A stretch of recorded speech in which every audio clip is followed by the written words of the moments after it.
venez, on commence.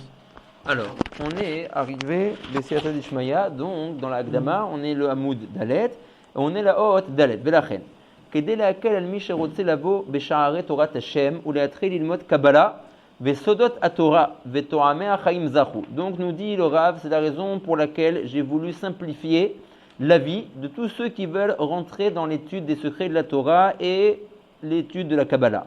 Les balit cachés veibahel veifrosh, que les gens n'aient pas peur au début et soient inquiétés et donc de ce fait n'aillent pas étudier la Kabbalah. Bati beitzat hachme ador, avec les conseils des grands de la génération, la Etza, le conseil des grands de la génération, je me suis dit, l'irtov sefer la matrilim, écrire un livre pour ceux qui commencent à s'adonner à l'étude de la Kabbalah. Ou les vers et yesodot le limud de la Kabbalah, et expliquer les fondements du limud de la Kabbalah. Vechen et aiser asfirot veshemotem, expliquer les 10 sfirot et leurs noms et leurs attributs. Vechen et echalot batfila, et également expliquer ce qu'on appelle les echalot. Alors, comment traduire en français les echalot? Non, c'est un echal. C'est pas vraiment le echal, c'est pas le même echal que le Bet Knesset. Echal, c'est comme tu dirais. Ouais, echalot, c'est comme on. Tu sais, des fois, moi j'ai vu dans le. Comment les femmes, on dit que dans là-haut, il y a la fille de Hachir, par exemple. La echal là-haut. Ouais, exactement, echal. Comment tu dirais? Myriam. Ouais, comment tu dirais en français? Je sais pas comment dire les. Pas des maisons, quoi, c'est pas des maisons, mais c'est des portes par lesquelles on passe dans la tfila. Quand on a une ascension dans la tfila, comme on avait expliqué la dernière fois qu'en réalité, les 4 parties de la tfila, les korbanot, les psuké des imra, le yotzer et la amida, ce sont 4 shlavim, 4 faces d'ascension dans les olamot. Donc on passe, si vous voulez, dans des chalot. Comme on est portique. Chaque monde a plusieurs portiques. D'accord? C'est ça qu'on appelle les chalot. Donc il va également parler des chalot de la tfila, de tous ces portiques que l'on franchit quand on fait la tfila, qui est donc cette ascension dans ces mondes. C'est comme des portiques, si tu veux. C'est une entrée? Ouais, exactement, exactement. D'ailleurs, si tu regardes, bon là j'ai pas mon, ah si, regarde, j'ai mon sidour à Rachash ici. Ouais. Je vais te montrer Stam pour te montrer comment est-ce qu'ils ont figuré le Echal. Tu vois dans la tfila, voilà. Nous, c'est plus la définition de, comme un endroit, pas où on passe. Alors regarde, je te montre comment ils ont. Ils sont rassemblés là-bas. Ouais, non, regarde, je te montre comment. Ils ont ici reprend, voilà, ça c'est les echalot, comme des portes, tu vois. Echal, tu vois, ça c'est les echalot. Echal, et les echal ils ont des noms. Tu vois là, ça on est quoi? Là on est dans les Mishnayot de Ezeu Mekoman. Tu vois? Ça c'est des echalot. Donc c'est comme des portiques si tu veux. Tu vois comment on le représente? Et quoi, ça te permet de passer d'un. Tu vas chaque porte elle est supérieure par rapport à celle qui l'a précédée et donc tu gravis des échelons. Donc il va aussi parler de ça. De tous les échelons que l'on gravit pendant la tfila, donc dans les echalot. Très bien. Vodarbe musagim batora romzim al sfirot veolamot et encore plein d'autres choses dans la Torah, la Kabbalah qui font donc allusion aux sfirot, aux sphères célestes et aux différents mondes. Vechen echan zeramuz batefilo babrachot et montrer tous ces concepts-là, où est-ce qu'on les retrouve dans la tfila, dans les brachot que l'on récite tous les jours. Vechen musagé yesod batora tasod et encore plein d'autres sujets qui sont relatifs au commencement de celui qui veut se donner à l'étude de la Kabbalah. Vakol besafa kala ou mevo eret. Et j'ai essayé de tout écrire, nous dit le Rav, dans un langage simple et clair. Kedesheye avana besod. Lui, il est maintenant, il est de notre génération à nous. Ouais, il est vivant. Donc, j'ai tout expliqué dans un langage simple. Kedesheye avana besod leatril belimut chashuvze. Pour que tout le monde puisse bien comprendre les choses, ceux qui veulent s'adonner à cette étude. C'est un limoud, tu vois, nous dit le Rav, même il a été madgish et en gras. C'est un limoud et un livre qui est accessible à n'importe qui. Mais j'ai essayé de faire en sorte d'être concis et de ne pas m'allonger. Pour ne pas être lourd dans le style et pour ne pas mettre à la tête des gens à les confondre. Et Sifrei Harizal. Maintenant, vous savez bien que les livres du Harizal sont très très profonds. Ouais, très très profonds. Alors, je vais vous dire des choses qui peuvent vous étonner, hein. C'est plus qu'étonnant. Mais déjà, ça me fait plaisir de vous montrer ça, de vous parler de ces choses-là. Alors, comme je vous ai dit, donc j'assiste au Shuurim de Rav Yaakov Hillel. Alors, comme on en a déjà discuté, le Harizal a fait exprès de mettre des pièges dans ses livres. D'accord? Pour faire en sorte que tous ceux qui ne sont pas aptes à comprendre et à pénétrer ce limoud, cette rokhma, ne comprennent rien effectivement. Et je parle même avec des gens initiés en Kabbalah, avec ma chavoutet du soir, avec Amram. Là, on a refait jeudi dernier le shiur que j'ai fait chez Rav Hillel lundi dernier.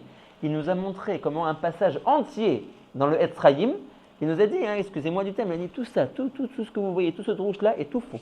Tout faux. Il n'y a pas un mot qui soit vrai dans tout ce drouche. Et c'est voulu depuis le début par le Harizal et le Rav Chaim Vital, ils ont brodé une histoire qui est complètement fausse. Alors il nous a montré comment déjà le Rachash, sur place dans le Etzraïm, montre qu'il y a un problème entre ce passage et d'autres passages. Il dit ce passage est sympa, mais il y a 3 autres endroits où on voit sur le même sujet des conclusions qui sont exactement contraires aux conclusions qui sont apportées ici. Donc déjà, alors il nous a dit Rav Hillel, le Rachash connaissait les réponses à toutes ces choses-là. Même le Rachash, il faut savoir comment l'aborder. Quand il dit des questions, on ne sait pas que lui est en question. C'est qu'il veut attirer l'attention que regarde, il y a quelque chose ici de pas clair qui est en train de te passer. Ça veut dire n'étudie pas et n'avale pas les drouchim les uns après les autres et fais comme si de rien n'était. Voilà, c'est ça. Le Rav Hillel dit ça. Le Rav Hillel dit voilà. qu'il y a un problème. C'est qu'en fait, c'est plus sur le Rachash. Ah voilà, déjà très bien. Déjà c'était le Rachash qui a vu ça. Maintenant, le Rachash ne fait que la moitié du travail. Ça veut dire qu'il attire l'attention, mais il ne te dit pas la réponse. Alors c'est aussi pourquoi cette Chokhma s'appelle la Chokhma ta Kabbalah. Parce que, ok, maintenant je vois qu'il y a un problème entre 2 endroits. Maintenant, lequel des deux est le vrai? Des fois, c'est pas qu'il y en a un qui est complètement à rejeter. C'est que chacun parle du même sujet, fait en réalité comme s'il parlait du même sujet, mais il y a une petite différence entre les deux. Je vous dis un exemple que vous ne pouvez pas encore vraiment comprendre parce qu'on n'a pas encore vraiment étudié toutes ces choses-là. Mais en Kabbalah, on tire donc des shfaim, des flux. Maintenant, il y a des flux qui s'appellent ce qu'on appelle mochin de katnut. D'accord? Mochin, ça veut dire on donne un shefa particulier, mais un petit shefa, des katnut, il est petit.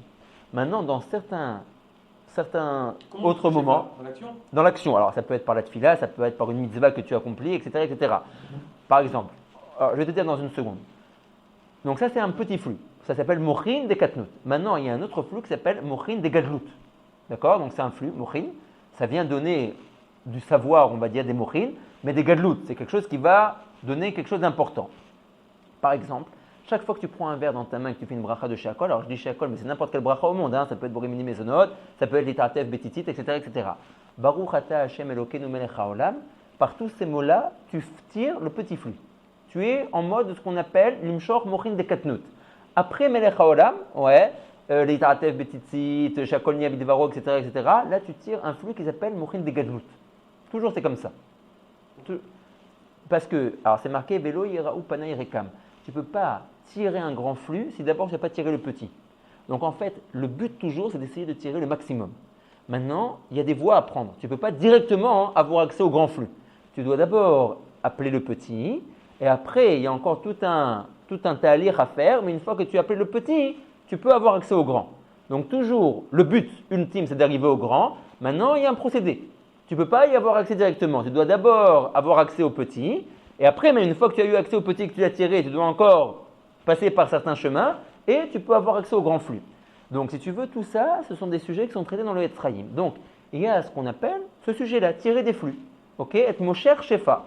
Maintenant, on dirait que le Harizal parle toujours du même flux et tu vois que les conclusions ne sont pas les mêmes. Entre deux textes qui parlent apparemment du même sujet, les conclusions ne sont pas les mêmes. Alors, des fois, on t'attire l'attention sur ça. Et on te dit, alors les mefarshim, les commentateurs te disent, non, mais en fait, c'est pas qu'il y a un des textes qui sont faux.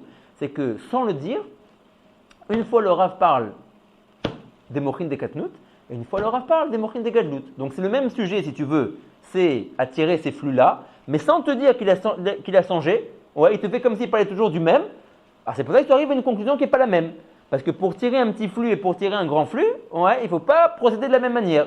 Donc c'est-à-dire que le sujet est toujours le même, parce que le Rav, dans l'explication qu'il te donne dans l'Etzraïm, il ne t'a pas mis le clignotant. Il ne t'a pas dit, dans tel drou, je parle de tel flux, et dans un autre drou, je parle d'un autre flux. Une fois, je parle d'un petit flux, et une fois, je parle d'un grand flux. C'est-à-dire qu'il parle toujours la même chose. D'accord? Donc, si tu n'as pas quelqu'un pour t'attirer l'attention, tu ne vois pas, tu passes à côté. Alors, des fois, tu as 2 choses qui sont contradictoires, mais les 2 sont à retenir. Si ce n'est qu'un est à retenir quand tu travailles par rapport à un petit flux, et l'autre est à retenir quand tu travailles par rapport à un grand flux. Ok. Des fois, tu as une contradiction, et c'est ni plus ni moins que le Harizal et Rav Chaim Vital essaye de te tromper. Donc, il te brode une histoire qui est fausse. Qui est fausse ou qui n'est pas à sa place? Ah non, c'est ça que je dis, qui est fausse, qui est même fausse. Alors, Rav Hillel, il a prétendu cette semaine au shiur, et il a dit c'est stam des sipurim. Il dit, c'est stam des sipurim qui n'ont ni début, ni fin. Ça n'a aucun sens. Alors, il dit le rachat, j'attire l'attention sur ça. Mais tu ne dis pas quelle est la réponse. Alors, il nous a même rapporté des grands mefarshim. Ouais, il y a très grands mefarshim qui sont niftarim aujourd'hui, ouais, qui, une fois arrivés à ces textes-là, ont bien vu qu'il y avait une contradiction, mais ils n'ont pas réussi à déterminer quelle devait être la solution à cette contradiction. Alors, tu vois, c'est beaucoup un travail personnel après, arriver à comprendre les choses. Donc, Aujourd'hui, c'est clair pour vous? alors aujourd'hui, ça dépend encore. On sait Alors, quand est-ce qu'il y a des passages qui Alors, sont faux, qui plus sont ou enlevés. moins, parce que, bon, plus ou moins, oui, c'est vrai qu'avec le rajage, ça aide beaucoup, et avec tous les mefarshim qui ont brassé les écrits du Harizal, donc ils ont déjà, on va dire, relevé toutes les anomalies qui étaient les plus flagrantes, on va dire. Maintenant, il y a des fois où eux-mêmes ne sont pas arrivés aux mêmes conclusions, donc c'est toujours la même chose, quand tu ne sais pas toujours vers qui te tourner, et des fois, il y a très souvent des endroits où eux-mêmes n'avaient pas de conclusion. Rav Hillel, il prétend qu'aujourd'hui, dans les Kavanot, alors c'est aussi assez incroyable à entendre, mais les Mekoubalim des temps modernes d'aujourd'hui sont Mechavnim mieux que les anciens Mekoubalim. Pourquoi? Parce qu'il y a plus de Sfarim, il y a plus de gens qui se sont penchés à résoudre des anomalies, et on est arrivé, avec tous ces cerveaux qui ont travaillé sur le sujet, entre guillemets, à plus de conclusions et parfois même à des meilleures conclusions que les anciens. Tu comprends? Donc plus les temps évoluent, c'est aussi voulu par Akadosh Baruch Hu, plus le limoud de la Kabbalah se développe, plus les conclusions s'affinent et deviennent importantes et claires, et donc plus et plus on peut avoir accès au texte d'une manière claire, si tu veux. Donc c'est ça qu'il dit ici, il dit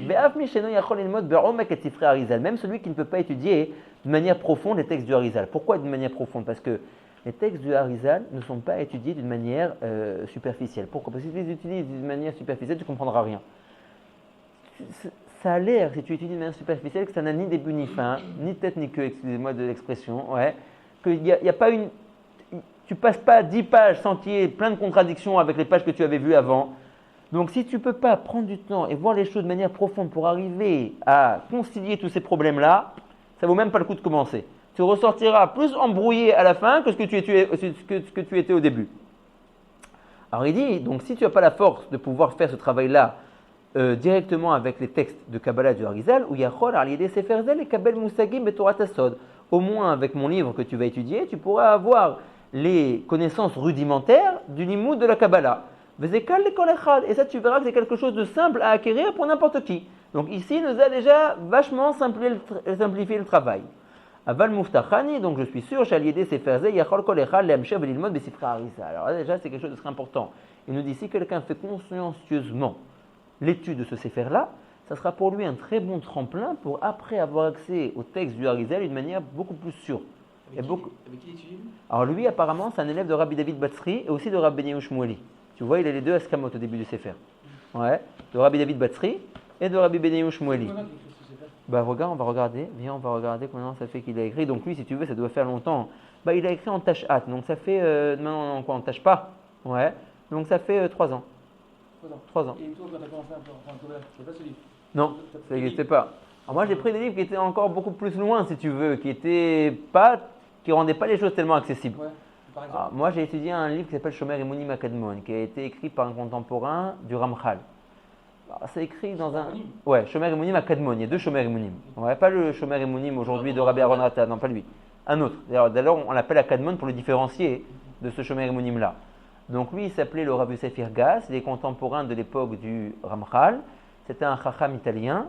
Et voilà, c'est un peu écrit dans un style philosophique, mais ça donne les premières bases par rapport au limoud de la Kabbalah. C'est ce que Rabbi Nissim Peretz nous avait conseillé d'étudier à l'origine avant de rentrer dans le... Les sphirotes. Voilà, ça parle des sphirotes, ça parle des mondes, ça parle de l'importance d'étudier la Kabbalah, etc. etc. Toi qui connais ce livre et l'autre livre. Ah ouais, alors c'est sûr que c'est beaucoup plus accessible celui-là que l'autre. L'autre, c'est déjà, même pour le comprendre, pour le déchiffrer, pour voir là où il veut en venir, c'est déjà aussi quelque chose, tu comprends. Alors, c'était un style, on va dire, c'est un style d'écriture qui était en vogue à l'époque. Mais aujourd'hui, c'est un style qui est difficile.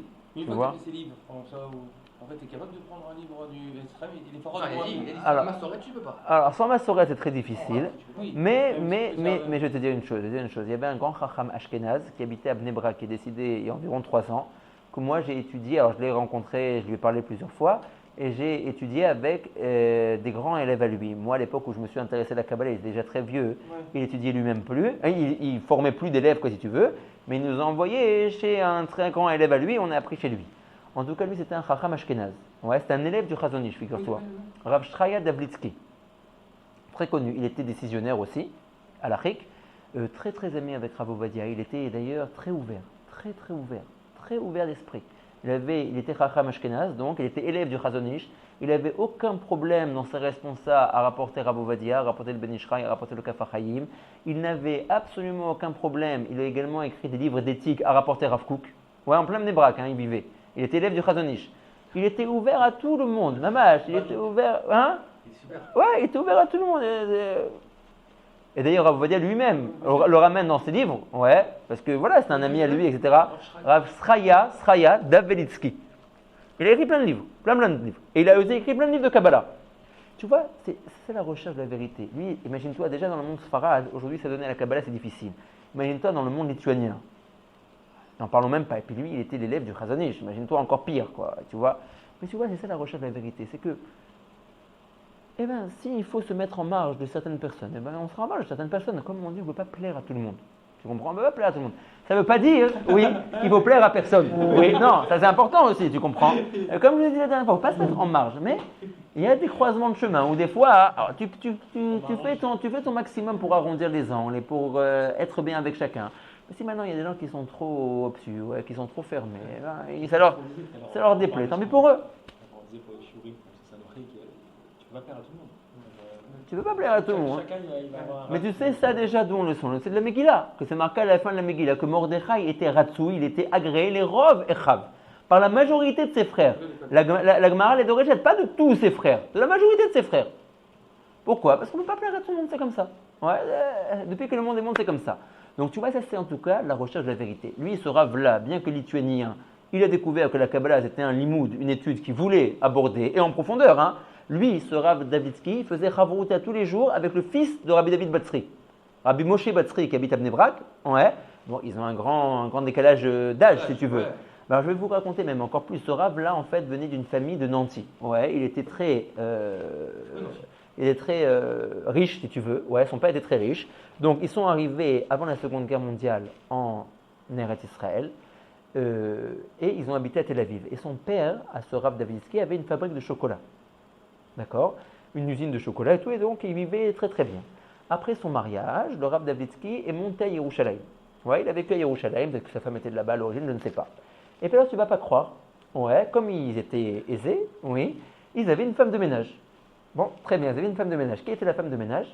Ni plus ni moins que la femme de Rabbi Mordechai Sharabi. Rabbi Mordechai Sharabi, le grand Mekoubal, ouais. Donc, eux, ils n'avaient pas du tout d'argent, les Sharabi. Ouais, ils étaient très pauvres. Rabbi Mordechai était très très pauvre. Ouais, ils étaient très très pauvres, les pauvres. Donc, sa femme faisait des ménages. Ouais. Donc, elle faisait le ménage chez, comment dire, chez les Davlitsky et Yerushalayim. Bon. Et puis, elle a vu que sur la table du jeune Avrer, ouais, de Rav Davlitsky, il y avait toutes sortes de livres de Kabbalah. Bon, et puis ça lui disait quelque chose, parce qu'elle, son mari, l'étudiait aussi, c'était un des grands Mekoubalim de la génération.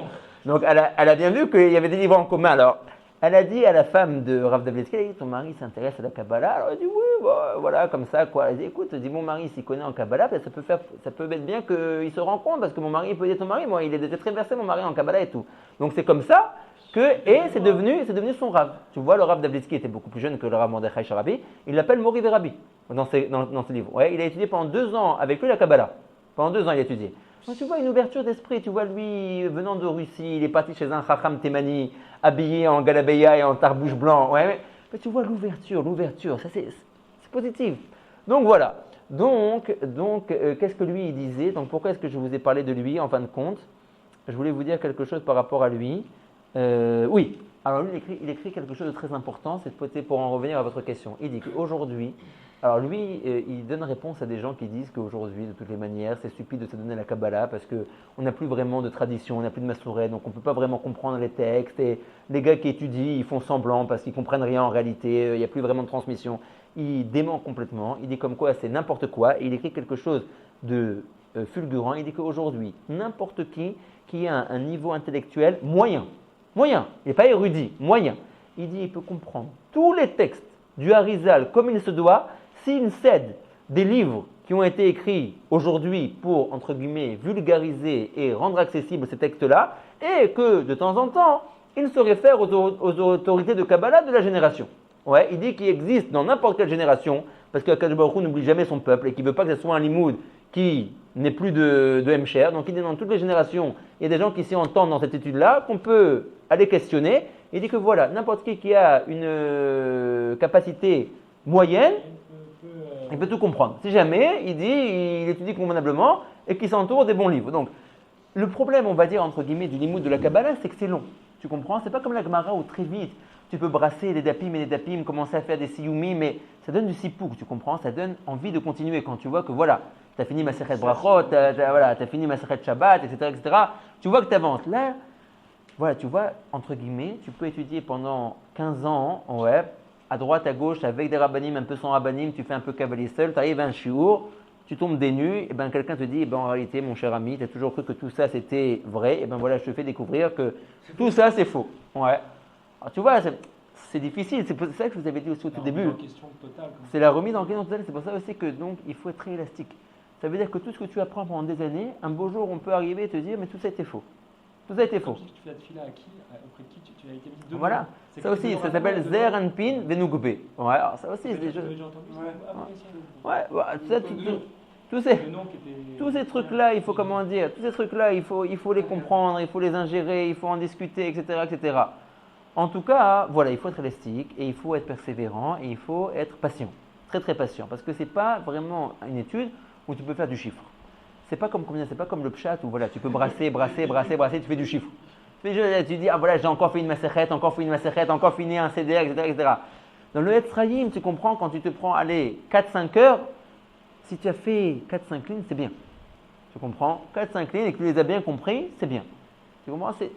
C'est d'autres, comment dire, c'est d'autres méandres. Voilà, exactement, tu comprends ça aussi. C'est ça aussi, tu comprends ça aussi. Les gens, il y a des gens qui n'ont pas la patience. Tu leur dis, vous allez investir 4-5 heures, mais pour en fin de compte avoir quoi, 2-3 lignes. Alors comme je vous avais déjà parlé de mon maître à Yerushalem, Rabbi Mordechai Atziak, ça fait 1 an qu'on étudie Poter et Yadecha. Tu comprends? Et il n'a pas fini encore avec ça, etc. Voilà, tu vas à un shiur chez Rav Hillel, le shiur commence à 8h15, ça finit aux alentours de 11h. Il y a toujours des exceptions, mais dans ce laps de temps, 10 lignes. Ouais, t'es gentil, ouais, environ, allez, 10 lignes. Disons 10 lignes. Tu comprends? Alors lui, par exemple, le cursus d'élève qu'il prend pour faire le Etzraïm, c'est 25 ans.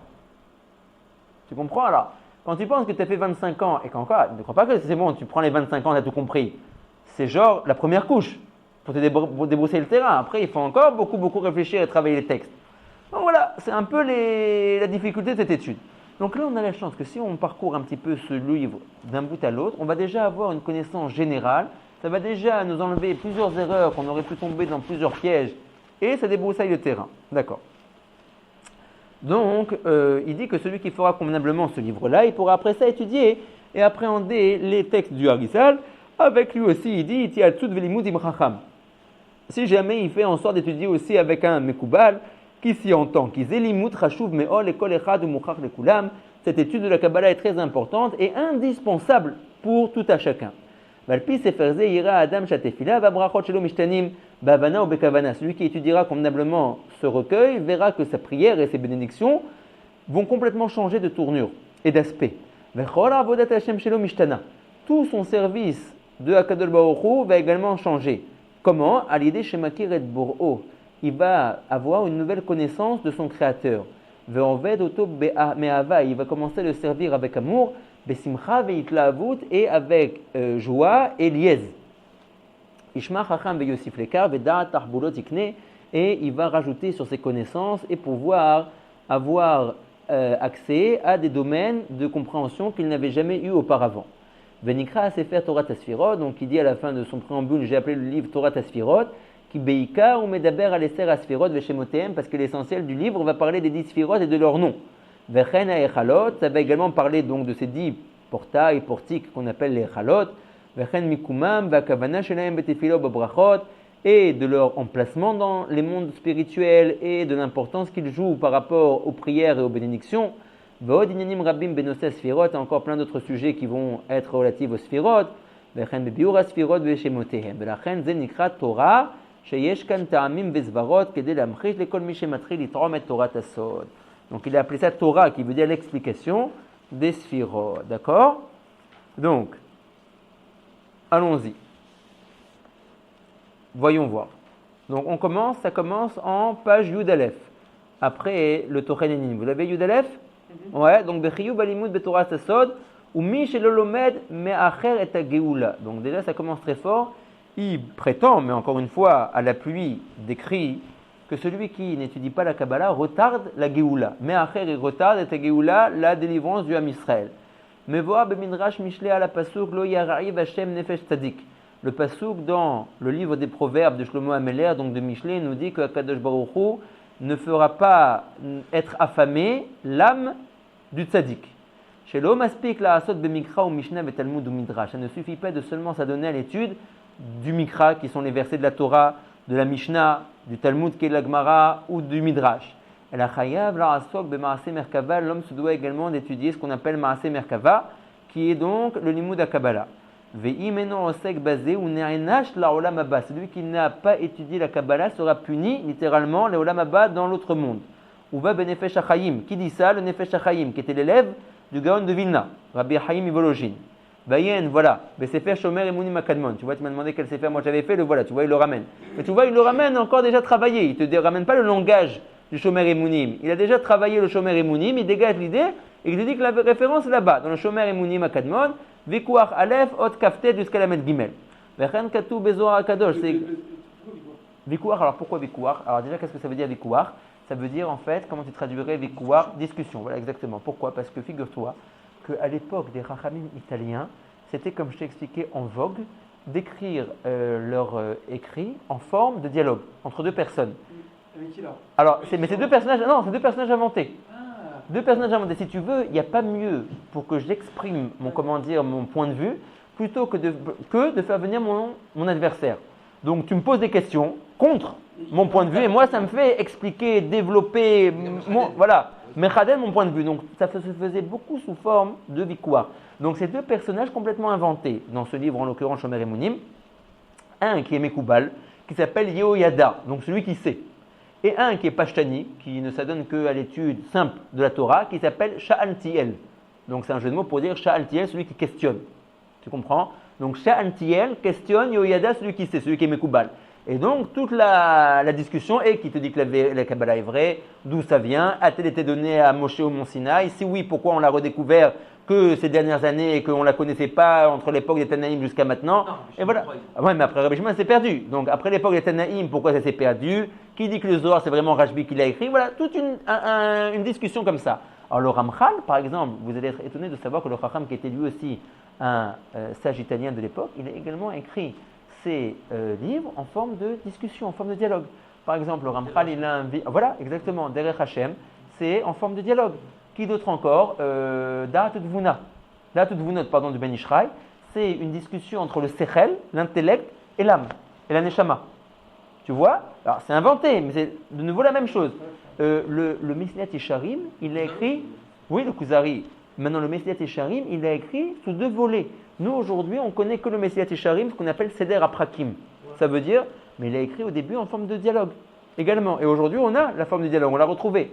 Il a écrit aussi, un peu dans la même ambiance que le Shomer Emunim Kadmon, il a écrit le Ramchal, également une discussion entre deux personnes sur la véracité de la Kabbalah et l'importance de l'étude de la Kabbalah. Ça s'appelle le livre Choker ou Mekoubal. Pourquoi il a appelé le livre Choker ou Mekoubal? Parce que ça fait intervenir justement ces deux personnages-là. Un Choker, si tu veux, un type qui est plutôt philosophique, et un Mekoubal. Et comme ça, ils rentrent en interaction et ils discutent. Donc là-bas, dans le Shomer Emunim, il y a deux Vikouchim, si tu veux. Il y a deux discussions. Il a partagé ça en deux discussions. Donc là, il te dit que c'est dans le Vikouach Aleph. D'accord? Voilà. Donc également, il est marqué la même chose dans le Zohar Kadosh, Parashat Trouma. Shekol echad ujba mipi akadosh baruch hu la'asok betorat asod velida et akadosh baruch hu. Tout à chacun, avant que Akadosh baruch hu fasse descendre son âme sur terre, il a fait jurer l'âme de la personne qu'une fois qu'il descendra sur terre, il étudiera la Kabbalah. Velida et Akadosh Baruch Hu, et que donc par ce limoud, il pénétrera et connaîtra Akadosh Baruch Hu. Regardez, on lit encore une fois, Ushba, c'est quoi Ushba? Mais la jeune vois. Akadosh Baruch Hu l'a fait jurer. La Asok Betorat Asod, de pratiquer et d'être en sec, donc d'étudier la Torah de la Kabbalah, du Sod. Velida et Akadosh Baruch Hu, et de connaître et de pénétrer les voies d'Akadosh Baruch Hu d'après les concepts kabbalistiques. Si tu lis par exemple le Shomer Emoni Makadmon, il te montre que tu as une connaissance de Akadosh Baruch Hu qui équivaut environ, il ne le dit pas de cette manière-là, c'est moi pour vous montrer les choses, qui vous dit ça comme ça, que tu as une connaissance et une émouna de Akadosh Baruch Hu qui s'approche plus ou moins de la connaissance d'un enfant de Kita Aleph. Mais pas beaucoup plus que ça. Il demande, il lui dit, alors tous les matins tu fais Kriyat Shema, n'est-ce pas? Alors il lui dit le Shaltiel, le Mekoubal là-bas qui est donc Yoyada.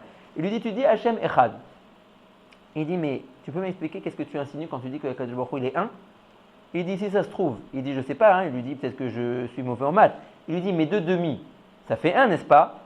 Donc quand tu dis qu'Akadosh Baruch Hu est 1, comment tu prouves qu'il n'est pas 2 demi?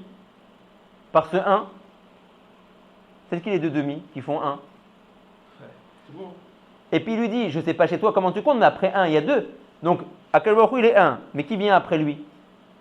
Et comme ça, plein de questions qui te montrent que même dans les connaissances basiques de Akadosh Baruch Hu, voilà, on a une connaissance très très light, très très légère.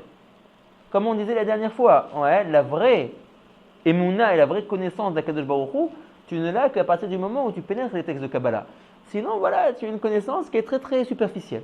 Même, pas simplement par rapport à la pratique de la Torah et des mitzvot, même la connaissance que tu as d'Akadosh Baruch Hu, je te demande où se trouve Akadosh Baruch Hu. Tu ne sais pas exactement, alors il est omniprésent, il est partout, mais d'un autre côté, on voit plein de versets où on voit qu'Akadosh Baruch Hu est dans le ciel. Bon, alors entre le ciel et la terre, mais aussi dans la boîte de café, aussi dans le Tipex, et un peu partout, et tu n'arrives pas à faire tu n'arrives pas à faire le ménage dans tout ça. Comme un gosse de Kita Aleph. Bon, après je te dis, qu'en est-il de la Shrina? La Shrina c'est Akadosh Baruch Hu, alors tu ne sais pas. Tu ne sais pas très bien comment classifier la Shrina, c'est qui la Shrina, ou la Shrina, bon, tu ne sais pas exactement qu'est-ce qu'il en est, etc. Etc., etc. Plein de trucs que par rapport à la connaissance même d'Akadosh Baruch Hu, tu n'arrives pas vraiment à t'en sortir par rapport à tout ça. Tu comprends? Donc voilà. Donc quand tu t'y connais un peu en Kabbalah, tu arrives plus à faire de ménage dans toutes ces choses-là. Ok. Donc, Umi Shelo Osek Betorat Asod, je suis la deuxième ligne. Celui qui n'étudie pas la Torah du Sod, écoutez bien, le Zohar dit, ça c'est les mots du Zohar qu'il a traduit en hébreu, c'est pas de lui. Umi Shelo Osek Betorat Asod, celui qui n'étudie pas la Torah ta Kabbalah, Tov Vlo Shelo Nivra. Mieux aurait valu qu'il ne soit pas créé par Kadosh Baruch Hu. Tu te rends compte? Ça veut pas dire qu'il fallait brander ça, dans les Bate Midrashot. Il faut que Rav Nissim Peret il nous disait, ne faites pas de protagonisme. Ne faites pas de n'essayez pas de convaincre qui que ce soit, etc., etc. Pas de démarchage, rien. Même informé. Si tu informes, non mais n'informe personne. N'informe personne. Non, n'informe. Non, convaincre, tu fais des arguments. Informer, c'est juste dire. Mais le problème c'est que c'est un peu fort, tu comprends? Un pauvre gars, il étudie du matin au soir, il fait pas de Kabbalah, tu lui dis c'est quoi, ça aurait été mieux si tu n'étais pas créé. On le dit, il y a ça aussi. Ça, je le livre. Adam chez le avec les enfants. Ouais, c'est vrai aussi. Il a voté l'homme. Tu vois, c'est vrai. Bon alors, il y a des choses qui sont plus faciles à accepter que d'autres. On va dire que malheureusement, se pas se disputer et dompter sa colère, bon, c'est aujourd'hui devenu quelque chose que les gens ont un peu oublié. Mais on va dire les gens, ils pensent travailler et aller dans le bon sens dans leur avodat Hashem. Alors tu leur dis, vous n'étudiez pas la Kabbalah, mieux aurait valu que vous ne soyez pas créés. Ça les choque. Il y a le Amaspik de Hashem. Ouais, il a fait. Abraham Ben Ouais. Dans la Dama là-bas, il te dit que tout celui qui met le Icar dans le Limoud, Toé. C'est vrai? Ouais, parce qu'il est dans le petit poule, etc. Il dit que c'est quoi le Icar? C'est les Maasé. Les Dabek. Ah, les Dabek Hashem, il a fait mal. Tu vois bien avec le Zohar, la Kabbalah. Ouais, c'est vrai. Tu peux connaître Dieu, il dit quand il dit la seule Torah Sod, les dettes elles donnent beaucoup. Voilà. Les dettes c'est de se faire un avec Dieu. Tu as raison, c'est sûr, les Dabek. Donc en fait, c'est ça. En fait, il faut bien. Bon, c'est toujours la même chose. Il faut jamais faire d'idolâtrie de rien. Donc il ne faut pas non plus adorer le limoud. Ouais. Les gens ils font de l'avodah zara du limoud. C'est aussi pas bien. Le limoud, on a 613 possibilités de s'accrocher à Kadosh Baruch Hu. Tu vois, toutes les mitzvot, en réalité, comme il a très bien dit, c'est des possibilités d'être mitzvak à Kadosh Baruch Hu. C'est les mots du Ramchal. Ouais, le Ramchal au début du Messet Esharim. Ouais, non mais c'est malheureux, mais c'est vrai. Des fois, les gens ils s'agenouillent devant une idole. Tu vois, Rav Shah, Rav Ovadia. Et voilà, on veut être comme eux, on ne veut pas bouger de la Gemara, etc. Bon, Chacun a sa Avodat Hashem Baolam. Tu comprends? Il faut recopier personne. Chacun est un individu à part entière. C'est que le Baruch Hu voulait que tout le monde soit Rav Ovadia. Alors il a fait venir que Rav Ovadia et il aurait laissé tomber tous les autres gens. Tu comprends? Non, mais il ne faut pas faire ni du mimétisme, ni de la singerie. Ouais. C'est ça. Voilà. Alors, Les dabek dans la mitzvot. voilà. Chaque mitzvot, c'est les dabek. Mais c'est vrai que l'Imoud Torah, c'est la manière la plus forte. Non, pourquoi? Pas parce que c'est avec l'Imoud Torah. À part ça, c'est aussi ce que l'Imoud Torah va te permettre justement de réaliser cette mitzvah au mieux possible. Ouais, nachon. C'est sûr que En Amaharetz Chassid, quelqu'un qui ne connaît pas les tenants et les aboutissants parce qu'il n'a pas étudié de la halakha ou de la tfila, il ne peut pas prier convenablement, il ne peut pas mettre cette filim convenablement, il ne peut rien faire. Donc, voilà, exactement. Voilà, c'est ce qu'on discutait la dernière fois. Le type il écrit des tfilines de Rabbanoutam incroyables, mais il utilise une encre qui n'est pas top. Il n'a rien fait. Tu comprends? Oui. On a discuté sur l'encre, etc., ces choses-là. Donc tu vois, ça, voilà, donc si tu ne dis pas la halachot, Siman Lamed Bet, dans le Shulchan Aruch, par rapport à l'activa des tfilines, alors tu fais plein de kavanot dans tous les sens, etc. Donc voilà, donc il faut toujours remettre les choses dans leur place, dans leur contexte, mais savoir que voilà, pas d'idolâtrie à aucun niveau. Tu comprends? À aucun niveau. Chacun sa Avodat Hashem, Rav Ovadia sa Avodat Hashem, Rav Shach sa Avodat Hashem, Rabbani Yehushmolei sa Avodat Hashem, et nous notre Avodat Hashem. Donc vous connaissez bien, hein? Il y a un derrière, oui, mais encore une fois. Oui, exactement. Exactement. Tu sais que Rav Mordechai Elio est un très grand élève de Baba Saleh. Ouais, il est rien que de voir Baba Saleh aujourd'hui, c'est comme à notre époque, de voir ce qu'il fait, parce que c'est comme un Tana de l'époque. Ah ouais, c'est comme s'il tombait de. Ah ouais. Mais Chayav Otanu de faire tout ce qu'il doit faire. De voir les niveaux incroyables auxquels un homme il peut atteindre, c'est évident. Mais il n'empêche que tu dois faire attention de jamais perdre ton identité. Je vais vous raconter une petite histoire. J'étais il y a 3 ans en France, aux Deux Alpes. Bon, très bien. Donc là-bas dans l'hôtel, il y avait une pièce qu'ils ont fait pour qu'on fasse le Beth Knesset, qu'on fasse la chouk. Très bien. Et puis ils appellent un jeune avraire au Sefer Torah. Très bien. Et je le vois aller de sa place jusqu'au Sefer Torah avec une certaine dégaine, avec une certaine allure, et puis ça me rappelle quelqu'un, on va dire. Oui, la semaine, ça me rappelle quelqu'un. Bon, il vient au Sefer Torah, il prononce les brachot au Sefer Torah, et puis ça me rappelle encore quelqu'un. Tout cet aspect me rappelle quelqu'un. Bon, et il retourne à sa place, je dis, mais j'ai l'impression d'avoir vu ça quelque chose. Et ça me rappelle un grand maître que j'ai côtoyé en France. Bon, à la fin de la tfila, je lui dis, à la fin de la tfila, je vais le voir, ouais. Je lui dis, c'est Shalom, machin, bon, on échange un peu, d'où vous venez, de telle ville. Exactement la ville où se trouve le maître. Je lui dis, vous connaîtriez un tel, peut-être. Ah, mais non, parlez pas, mais c'est mon maître, moi je fais tout comme lui et tout, je ne réponds que de lui. Mais, Raham, on t'a pas dit de perdre ton identité parce que tu réponds de ce maître-là. Il a complètement été mochel son identité, le gars. Il a même pris dans sa manière de parler, dans sa manière de marcher. Ouais. Mais ça n'a aucun sens, tu comprends? Ça n'a absolument aucun sens. C'est complètement stupide d'avoir fait une chose pareille. C'est un bel exemple, ça. Mais alors, je vais te raconter la chose, il faut toujours se souvenir de cette histoire et la raconter.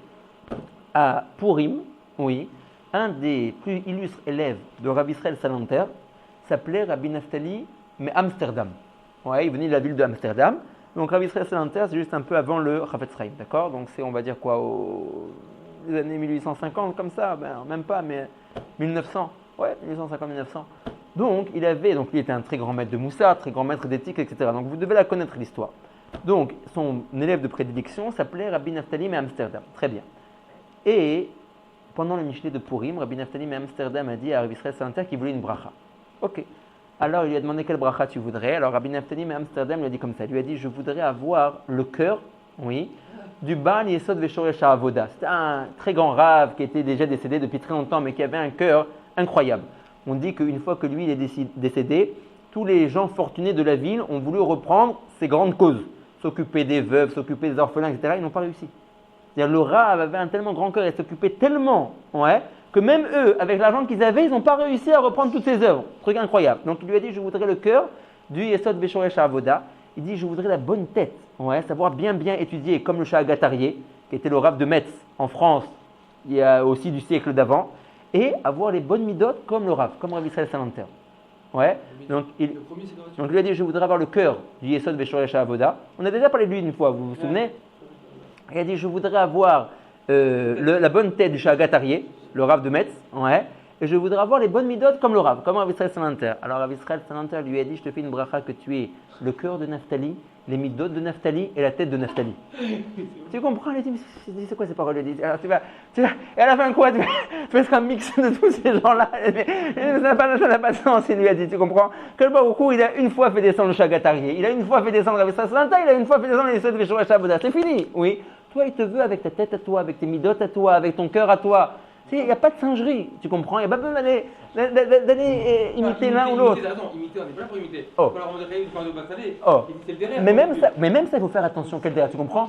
Tu peux pas faire copier-coller Baba Salé. Baba Salé, il suivait le Rabbi Boulovitch, c'est très proche. Oui, voilà, exact, il a fait, il a gagné ses minagim, tu comprends? Mais c'est vrai qu'il répondait beaucoup de l'élément de Chabad, c'est vrai. Je vais te dire encore un truc encore plus que ça, Mechila. Je vais te dire un truc encore plus que ça, quelque chose d'incroyable, mamage d'incroyable. Donc le Rav Israël Salanter était, on va dire, le père du Moussa, de l'éthique. C'est lui qui a rentré ça dans les yeshivot, qui a fait en sorte que les Bachurim se donnent à l'étude de la morale, de l'éthique, du Moussa. Très bien.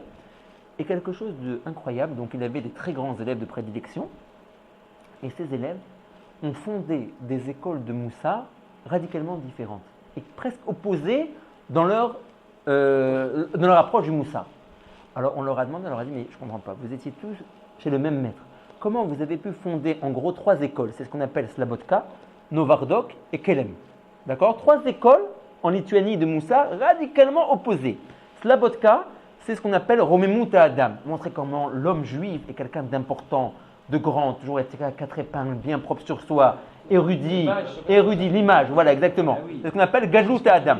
Voilà. Novardok, c'est exactement l'inverse. Ouais, ça veut dire on vaut rien. Ouais, tu t'immunises. Ils rentraient dans les, comment dire, à la pharmacie pour demander des sacs de clous. Ouais, que tout le monde rigole de eux pour s'effacer complètement. Quand on recevait un Novardok, un colis de la maison, on n'avait pas le droit de l'ouvrir et de l'utiliser de manière personnelle. Il fallait l'ouvrir et tout mettre à disposition du public au réfectoire. Diamétralement opposé en fait. Ah, exactement. Et après, tu as encore une autre qui était un peu entre les deux, qui était Kelem, qui était un peu entre les deux. Rav Dessler, tu sais, sont de... Voilà, eux, Rav Dessler et tout ça, ouais. Rav Dessler, il est élève de Kelem. Et son père et son beau-père étaient les Raché Yeshivot de Kelem. Maintenant quoi? Donc ils ont demandé aux 3 fondateurs, qui étaient en fin de compte 3 élèves de Rav Israël Salanter, comment ils ont réussi, alors qu'ils ont entendu du même maître, à fonder des écoles complètement opposées. Eh bien, ils ont répondu que ça, c'était la force de leur maître. Qu'il n'a jamais écrasé, de par sa personnalité, ses élèves. Et donc, il les a laissés chacun, avec les atouts qu'ils avaient personnels à eux, se développer. Il les a simplement guidés. Dans chaque chose, il y avait du vrai.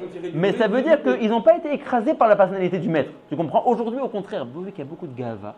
Alors, au contraire, aujourd'hui, le maître, il veut que ses élèves, ils lui ressemblent. Ouais. Ils disent, voilà, on vient tous de cette école et on fait tous la même chose. Mais c'est une erreur en réalité. Tu comprends? Le maître, il est simplement censé guider. Il n'est pas censé écraser.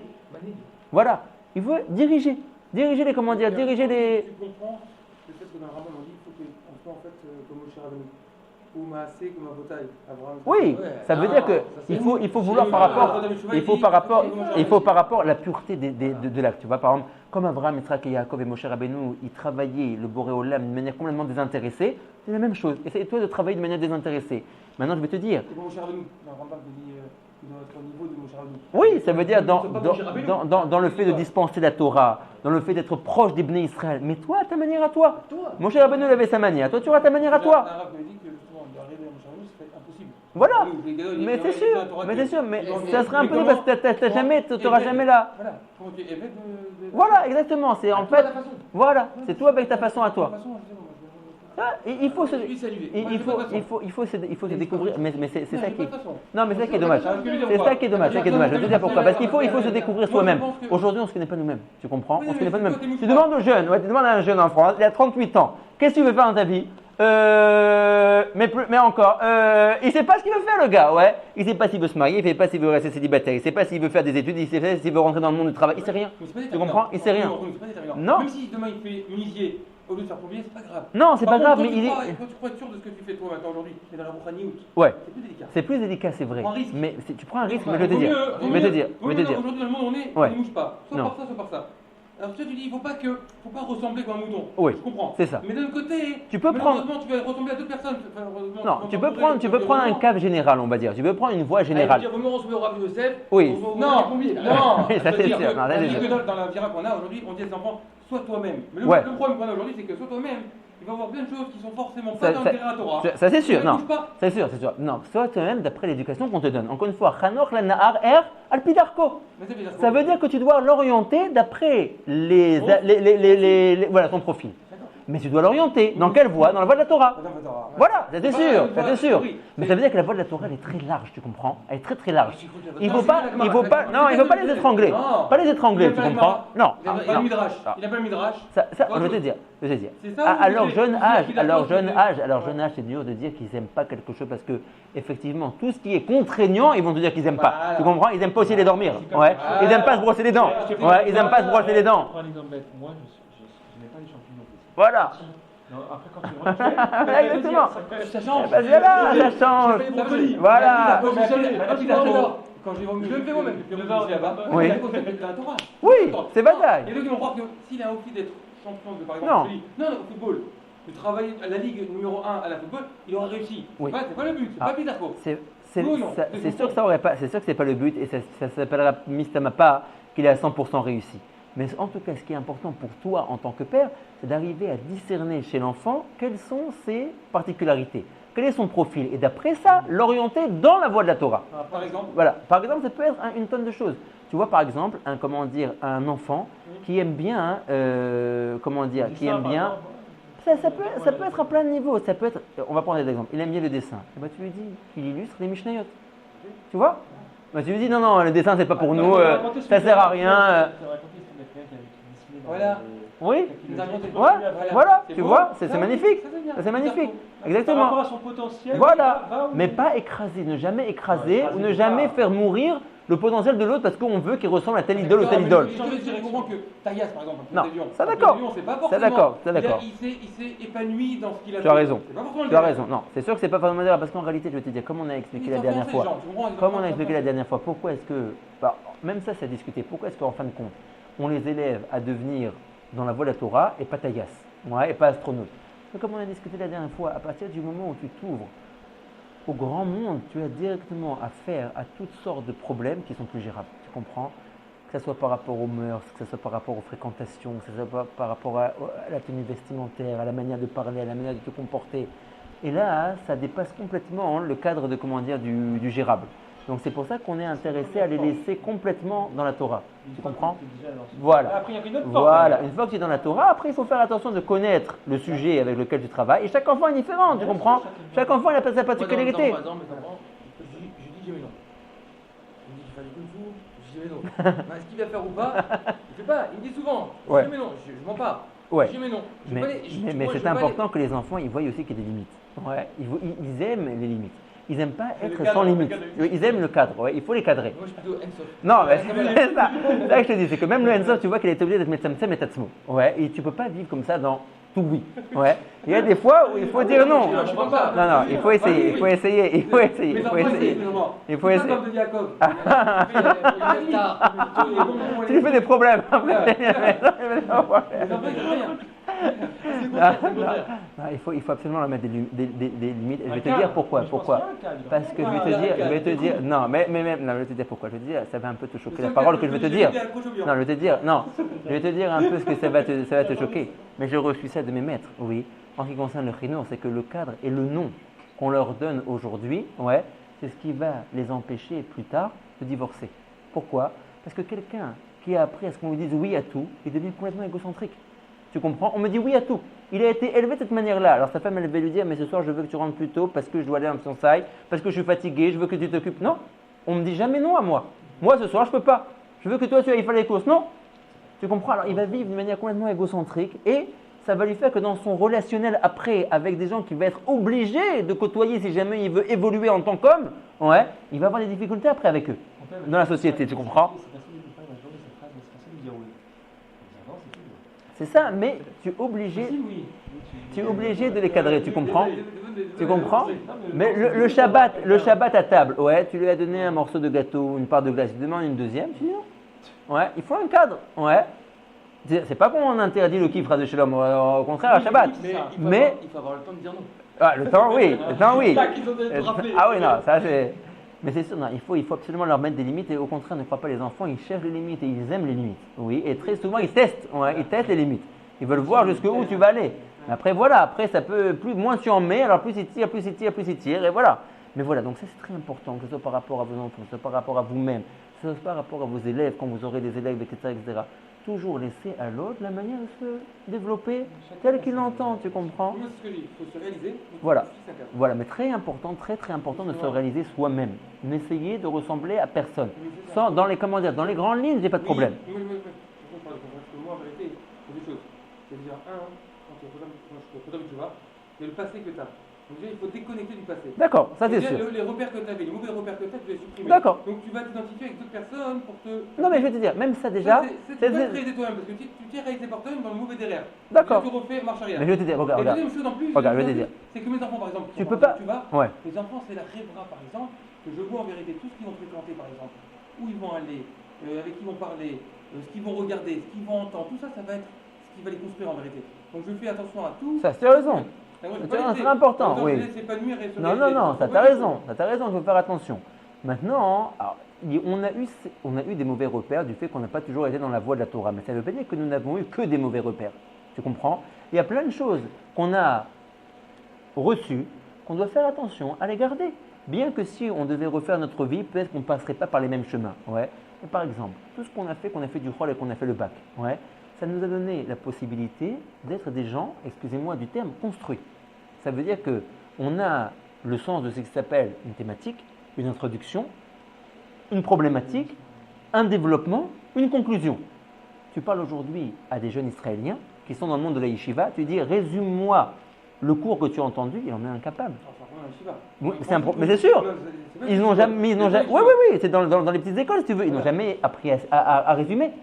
Ils n'ont jamais appris quand ils entendent un discours, un synthétisé, à tirer une idée maîtresse, etc., etc. Alors nous, tu vas dire, c'était rébarbatif quand on était jeunes, on a fait à la maternelle et au CP, au CE1, des lignes et des lignes d'écriture. Mais aujourd'hui, on sait écrire proprement. Prends aujourd'hui les cahiers des enfants.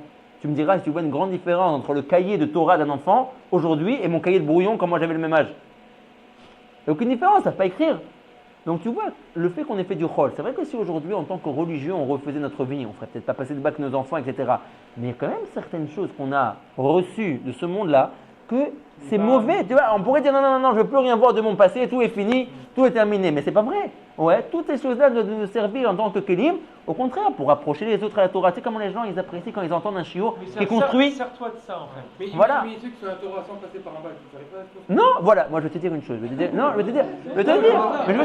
Mais c'est malheureux, mais. Non, mais du rôle, j'apprends rien du rôle pour le Kodesh. Non, mais c'est pas vrai. C'est pas vrai. Moi je vois que j'ai appris beaucoup. Regarde, aujourd'hui des fois, tu vas dans un shiur. Des fois, tu vas dans un shiur. Il parlait qu'Aristote. Des fois, tu vas dans un shiur. Tu vois que c'est pas construit, que le gars, il a aucun. Non, mais le problème, c'est que c'est récurrent. C'est récurrent. C'est pas que t'accroches pas parce que le sujet t'intéresse pas. Le sujet t'intéresse. Mais le gars, il sait pas l'exposer. Alors, lui, il l'a ingéré, mais il sait pas le retransmettre. Il est cafouillis. Il commence, il recommence, il reprend à droite, à gauche. Il prend 2 heures pour dire la même idée, mais il a tourné dans tous les sens parce qu'il n'avait pas l'exprimé convenablement. Il aurait fait du rôle. Mais encore une fois, la rhétorique, c'est quelque chose qui s'apprend. C'est pas quelque chose d'inné. Et c'est pas que je jette la pierre, tu comprends? Mais c'est normal. C'est jamais il n'a pas appris. Des fois, je m'énerve avec les enfants, mais après, je reprends mon sang-froid, je dis une seconde. Il n'a pas appris à résumer. Il n'a pas appris à synthétiser. Qu'est-ce que tu demandes de lui? Alors, par exemple, tu dis à un gosse, résume la Gemara. Alors, c'est très joli. C'est pas. Voilà. Alors, tu dis au gosse, résumer la Gemara. Alors, vous allez voir quand les gosses ils vont avoir l'âge. C'est quoi? Non, il te réécrit la Gemara. Tu dis, mais Rabbeinu, je lui ai dit, mais la Gemara, je la connais. Puis si c'est pour ça, j'en ai une, quoi. Ça veut dire, il n'y a pas besoin de la réécrire. Mais le pauvre, il sait pas. Il sait pas. Il faut que toi, que tu lui apprennes. Tu comprends? Mais pour te dire, tu vois par exemple, Mais ouais. non, justement, Non. je prends pas du rôle du coup. Non. Ça dépend. Non, ça dépend à quel ramote. Ça dépend à quel ramote.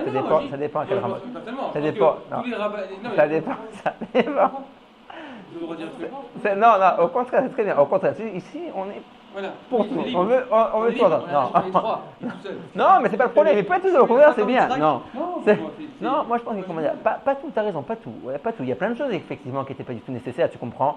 Moi je me souviens des cours de maths, c'était terrible, tout ce qu'on a fait en profondeur. Oh, on n'a pas fait carrière dans toutes ces choses-là, tu comprends. Alors, les hypothèses, les cosinus et tout ça. La Bon, majorité, le ref, c'est perdu. voilà, exactement, C'est tu vrai. Il y a des comprends. gens, Il y avait- le- Ne parlons comme t'as pas, 10% que t'as voilà, connais, c'est ne ceux-là parlons pas de la musique et de l'art plastique et de SVT et La musique, ça peut de. être pareil, c'est des Ça autres peut, choses, ouais, qui ça aurait fait- pu être pas mal, c'est vrai, ça aurait pu être pas mal. Peut-être que c'était plus la forme que le fond qui Histoire était. géo, bon. Oui, bon. C'est vrai que c'est quand même un long cursus, oui, jusqu'à 18 ans. Pour moi, c'est vrai qu'on aurait pu synthétiser ça. Mais moi, je vais te dire ce que je viens de te dire maintenant par rapport à la synthèse et toutes ces choses-là. Tu sais de qui je le tiens, de Rav Wolbe. Rav Wolbe, il disait qu'il avait plaisir, oui, à parler résumer, à synthétiser. avec ou prendre à la yeshiva des bachourim français qui avaient fait le bac parce qu'il voyait qu'ils étaient construits. Ils savaient raisonner. Mais ça, encore une fois. Alors, on va appeler ça le revers de la médaille, mais c'est le revers positif de la médaille. Alors, c'est vrai, on a fait du rôle, c'est vrai, etc., etc. Mais il y a certaines choses qu'on a acquis et que, voilà, tu peux pas dire. Ces gens-là qu'on fait dans le rôle qu'ils ont appris, ils doivent l'apporter au. Mais c'est sûr. Alors maintenant, c'est à nous de savoir orienter ce bagage dans le bon sens, tu comprends, dans le bon chemin. Mais voilà, donc, et la même chose par rapport également à la France. Oui, je trouve que la France, elle a. Alors, c'est vrai que par exemple, on appelle les Anglais le pays de la comment dire, de la tradition, et la France le pays de la révolution.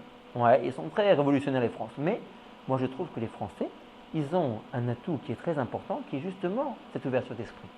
Les Français, ils sont ouverts d'esprit. Alors, des fois trop, ouais, des fois beaucoup trop. Ils ont rendu des choses. Bon, on est enregistré, donc je ne veux pas en dire trop. Mais vous savez que, comment dire, j'ai entendu d'un de mes raves, le Rav Kaufman de Bnei Brak, il disait que lui, à son époque, quand il était jeune lycéen, celui qui avait des problèmes, sans trop dire de détails, de mœurs, oui, à un niveau un peu trop exacerbé, on ne l'acceptait pas au service militaire. Ouais, il ne faisait pas son année. Il était décrété comme étant un problème, comme étant un type avec des problèmes mentaux. Aujourd'hui, on a tout à fait autorisé la chose, tu comprends. Tu veux te marier à la mairie. Donc tu vois, là c'est une ouverture d'esprit qui en 30 ans a été beaucoup trop forte. C'est la dérive. Ça, c'est la dérive, ça c'est sûr. Ça me laisse une porte ouverte. Voilà, mais ça ne veut pas dire, comme la dernière fois, que nous, pour autant, on doit complètement se fermer. Ouais, il faut être ouvert, il faut entendre tous les sorts, toutes les choses. Est-ce que tu es d'accord qu'il y a 60 ans, on pouvait être plus ouvert, enfin, on peut être ouvert un petit peu parce qu'il y a moins de risques aujourd'hui. Aujourd'hui, dans le temps où on est, un petit peu ouvert, ça donne un peu Alors, de c'est vrai, retour. c'est vrai. C'est vrai qu'il y a 100 ans, on pouvait sûrement être plus ouvert, mais Voilà. je vais te dire, Rav Kaufman, il dit toujours une très bonne parole, ouais, une très très bonne parole. Et il faut la répéter, il faut l'ingérer, il faut la comprendre pour soi-même. Il disait que tous les problèmes ont commencé, ouais, écoutez bien ce qu'il a dit, il disait toujours que tous les problèmes ont commencé par rapport à l'éducation et tous les jeunes qui ont commencé à partir à la dérive, ça a commencé d'après son étude de ce qu'il a vu sur le terrain, à partir du moment où les Maghrébins ont voulu reproduire en France le Mélar et les Ashkenazim ont voulu reproduire en France le Shtetl. Ils ont refusé d'évoluer. Ils ont voulu continuer à éduquer de la même manière que leur père au Mélar au Maroc, ou alors je dis le Mélar, mais c'est vrai pour n'importe quelle civilisation du Moyen-Orient, ou je dis le Shtetl, mais c'est vrai, voilà. Mais tu comprends, les choses ont évolué. Les attentes et les plaisirs et les risques ouais, ne sont plus les mêmes. Donc tu ne peux plus éduquer comme tu éduquais avant. Tu comprends? La méthode, tu gardes la même. Voilà, mais il faut compléter. Voilà. Alors quelqu'un, Rav Kaufman par exemple, il nous disait qu'il a fait le reproche à un papa, il lui disait qu'il manquait de montrer des signes d'amour à ses enfants. C'est ce que le papa lui a répondu, il lui a dit, mais est-ce que le Chafetz Chaim embrassait ses enfants? Alors il lui a dit, mais il est à l'ouest le type. Ouais. Il lui a dit, écoute-moi. Ouais. Il lui a dit, écoute-moi, il lui a dit une chose. Il lui a dit, est-ce que ouais, le Chafetz Chaim, une fois dans sa vie, ouais, a fait une erreur avec ses enfants? Est-ce qu'une fois il s'est trompé dans un jugement avec ses enfants? Est-ce qu'une fois il a eu à demander pardon à un enfant? Il lui a dit peut-être que oui. Il lui a dit mais du haut niveau de tzidkout qu'il avait, il savait discerner chez chacun qui il était. Tu comprends? Donc il a dit comment tu peux te comparer à lui?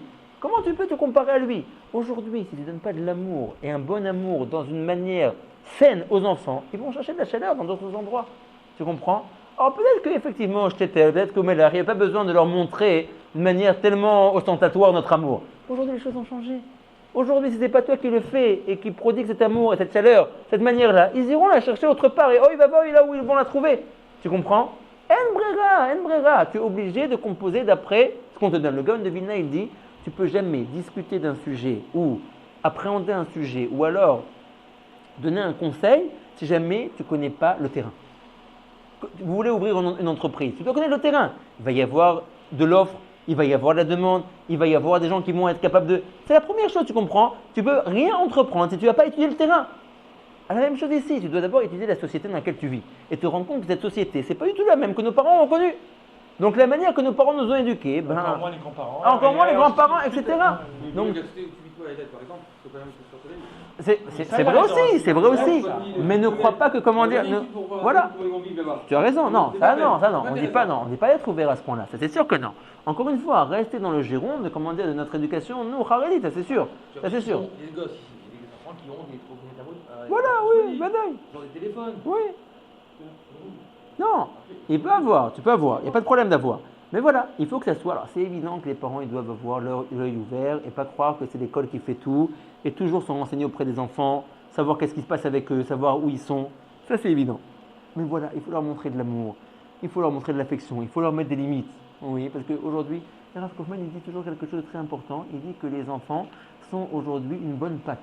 Ça veut dire que si les parents ils font des erreurs, ils sont des fois trop sévères, ou ils ont mal compris l'enfant, ah oui, etc., etc. Il dit qu'aujourd'hui les enfants, ils savent passer l'éponge, etc. Et ils sont volontaires de vouloir s'accrocher à leurs parents, tu comprends, de recevoir, ils sont réceptifs à cet amour si jamais il est dégagé envers eux.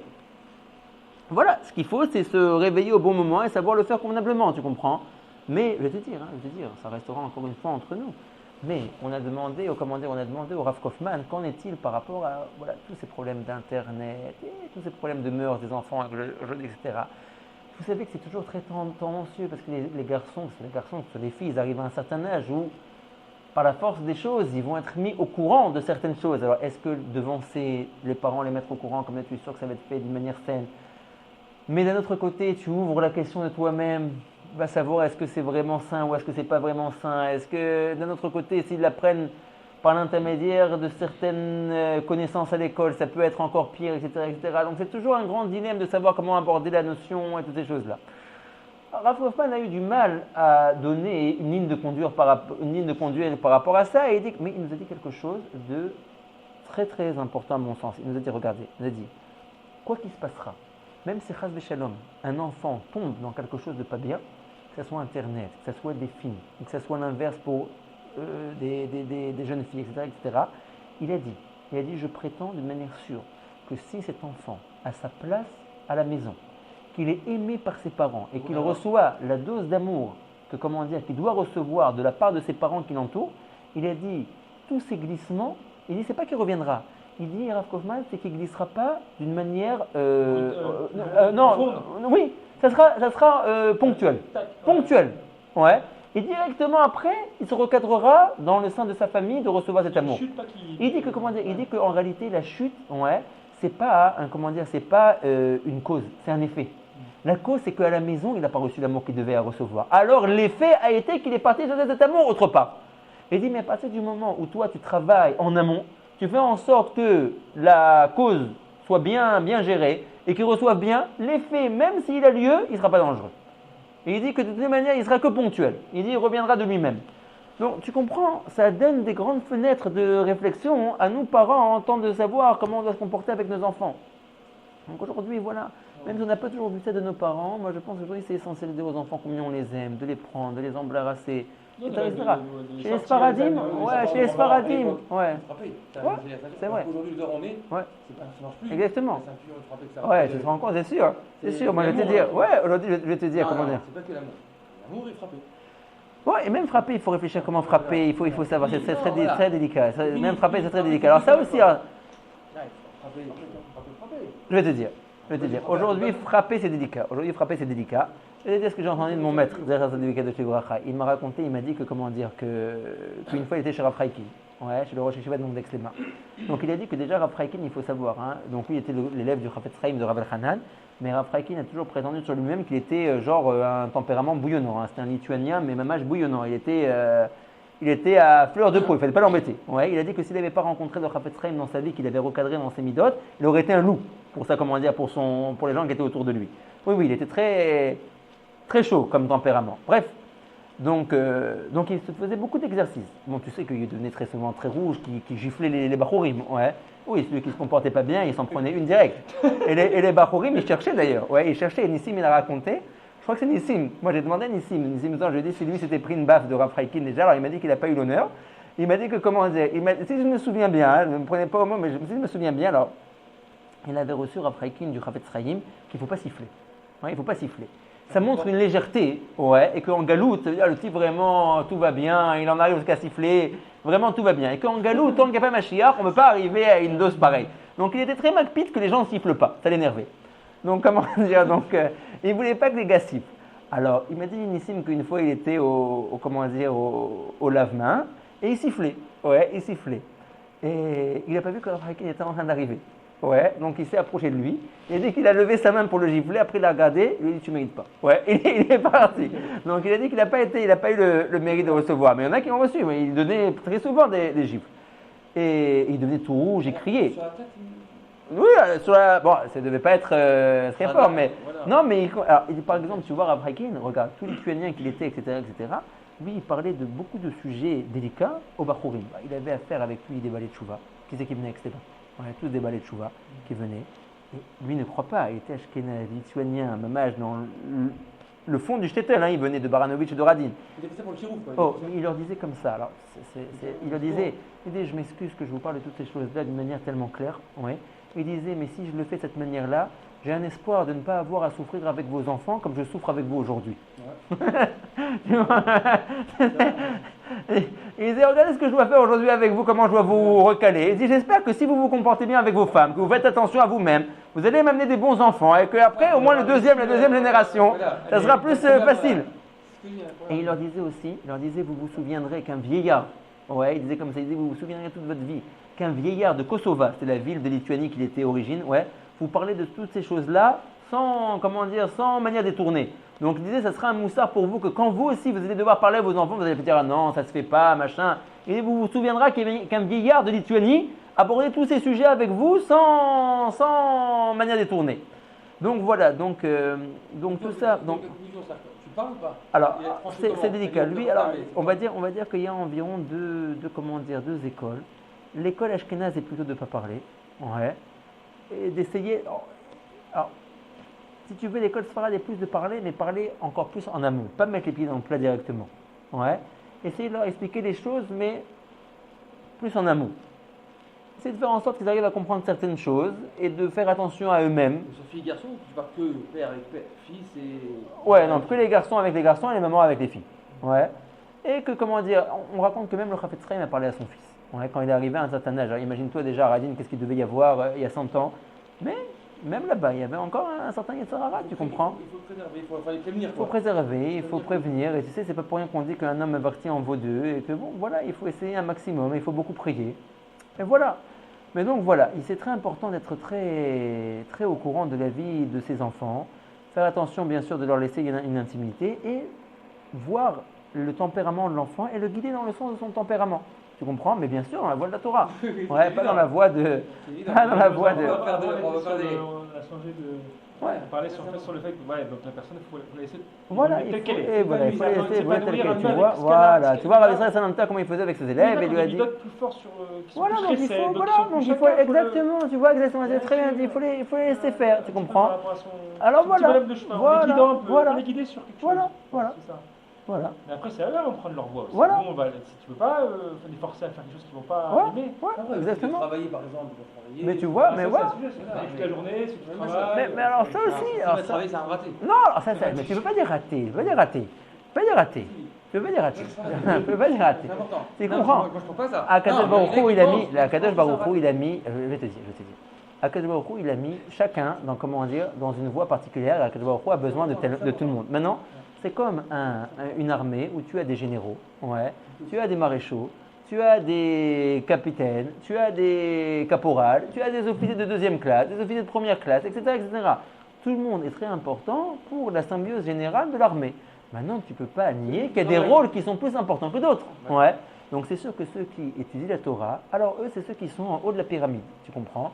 Ça ne veut pas dire qu'ils ont mieux réussi leur vie que les autres, parce que, en fin de compte, s'il n'y a que des gens qui étudient la Torah, mais il n'y a personne pour subvenir à leurs besoins, ouais, Issachar et Zevouloun, tu comprends, c'est pas pour rien qu'un doit pourvenir aux besoins de la Torah de l'autre. Alors comment Issachar aurait étudié la Torah si Zevouloun ne pouvait pas lui le financer? Ça aurait été un problème en fin de compte. Non, merci, c'est vrai. Ça aurait été un problème en fin de compte, tu comprends? Maintenant, c'est sûr que dans la pyramide, Issachar est plus important que Zevouloun. Ça ne veut pas dire que Zevouloun il a raté sa vie. Tu comprends? Que le Baruch Hu a besoin de chacun. Il a besoin de chacun dans l'âme Israël. Maintenant, il y a des degrés.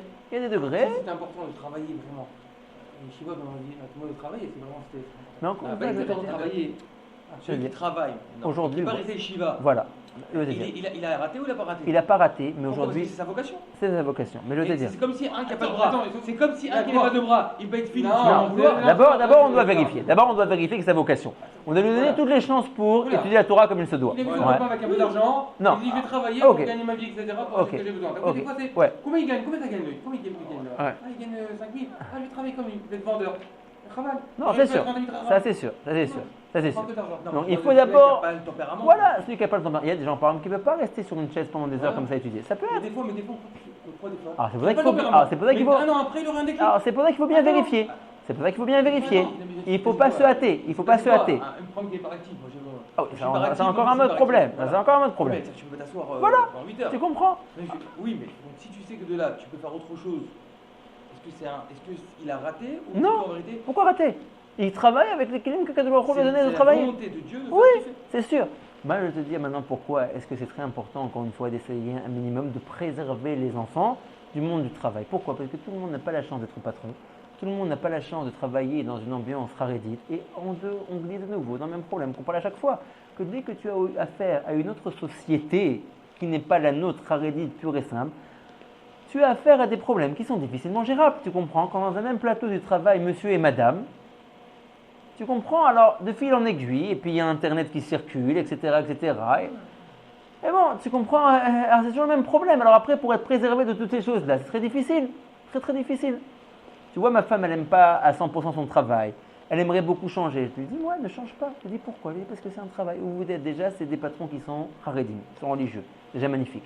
Je lui dis, vous n'êtes que entre madame. Je lui dis, imagine-toi la chance que tu as. Donc tu veux dire, entre guillemets, celui qui a la possibilité de travailler pour son propre chef.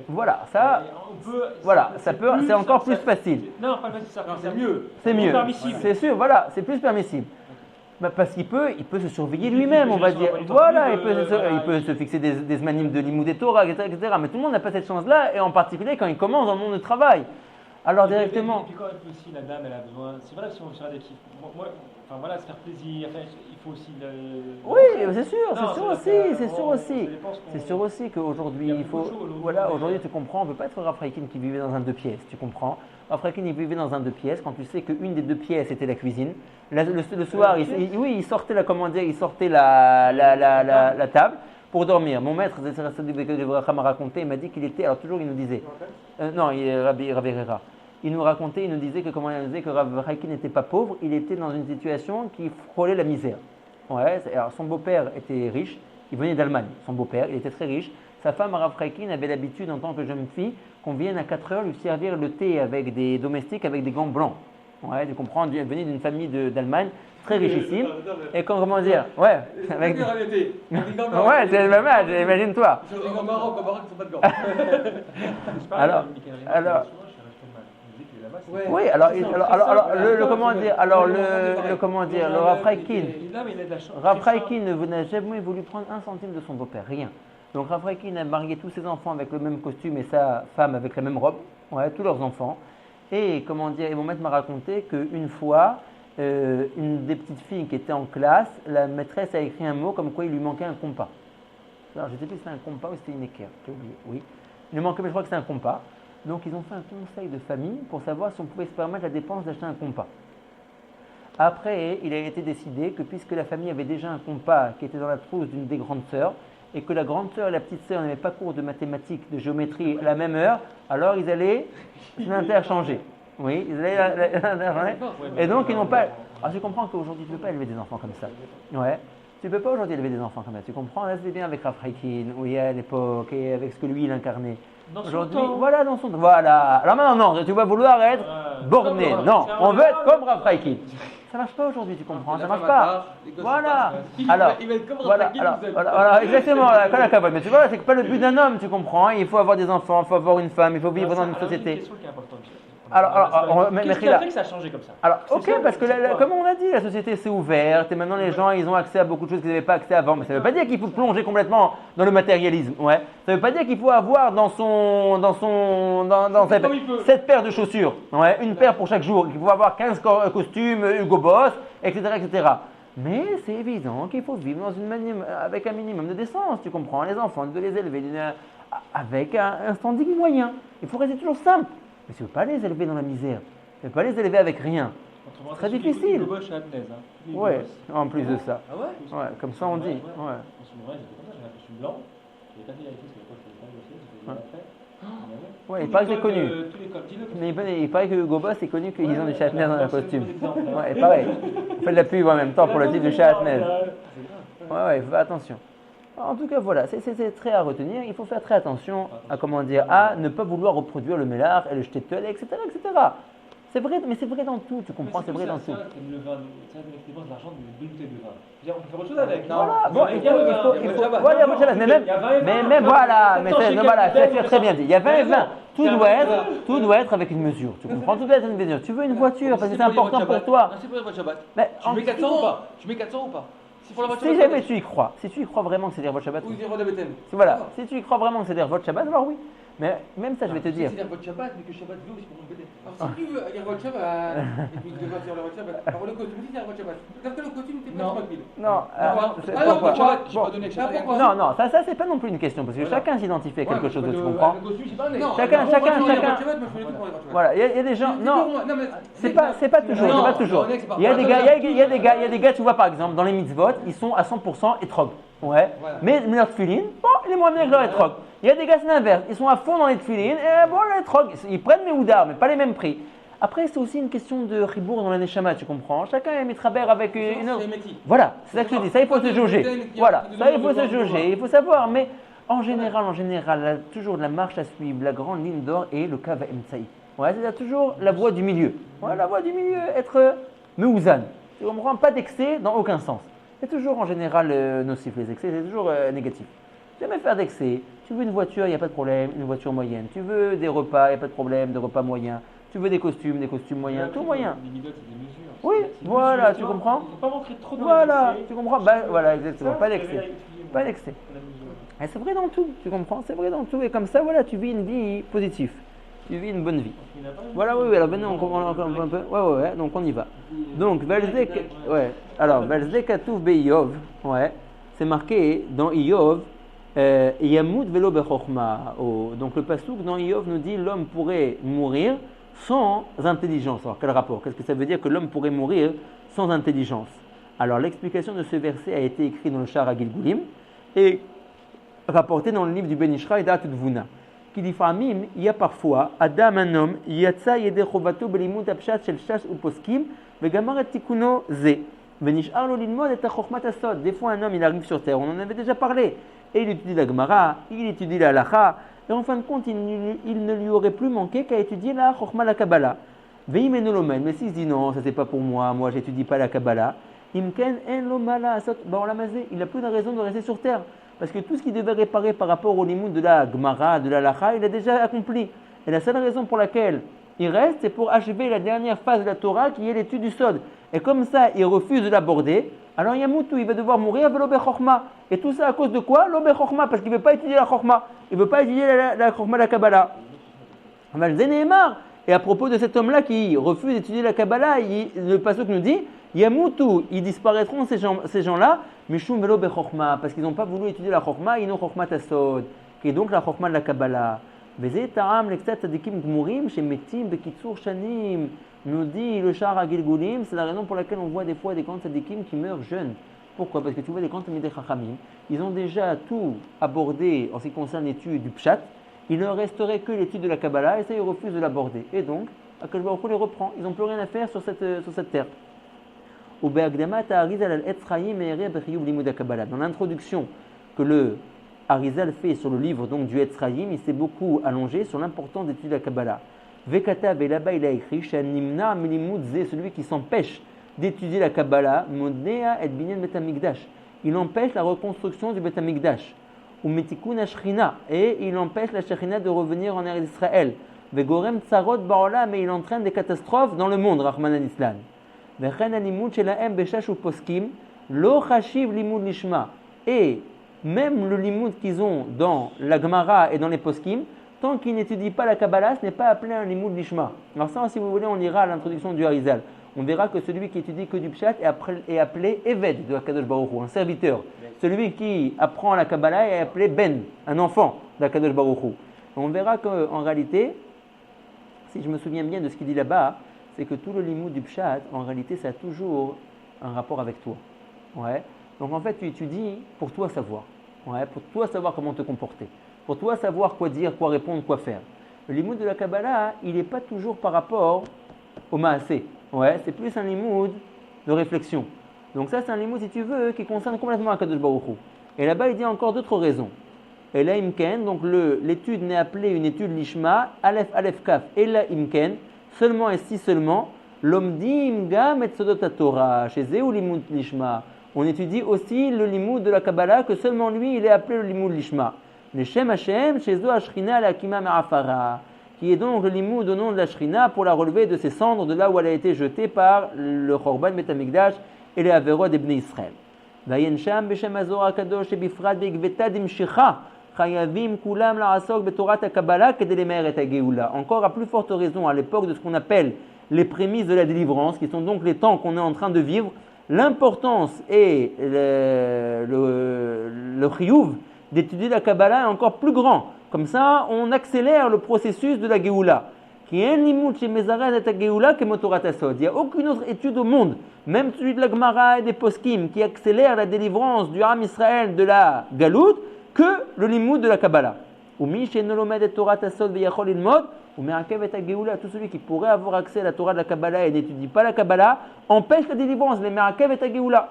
Tout ça, c'est les paroles du Harizal dans l'introduction. Quoi? Il dit pas tout le monde qui fait Kabbalah. Non, il faut être raoui. Voilà.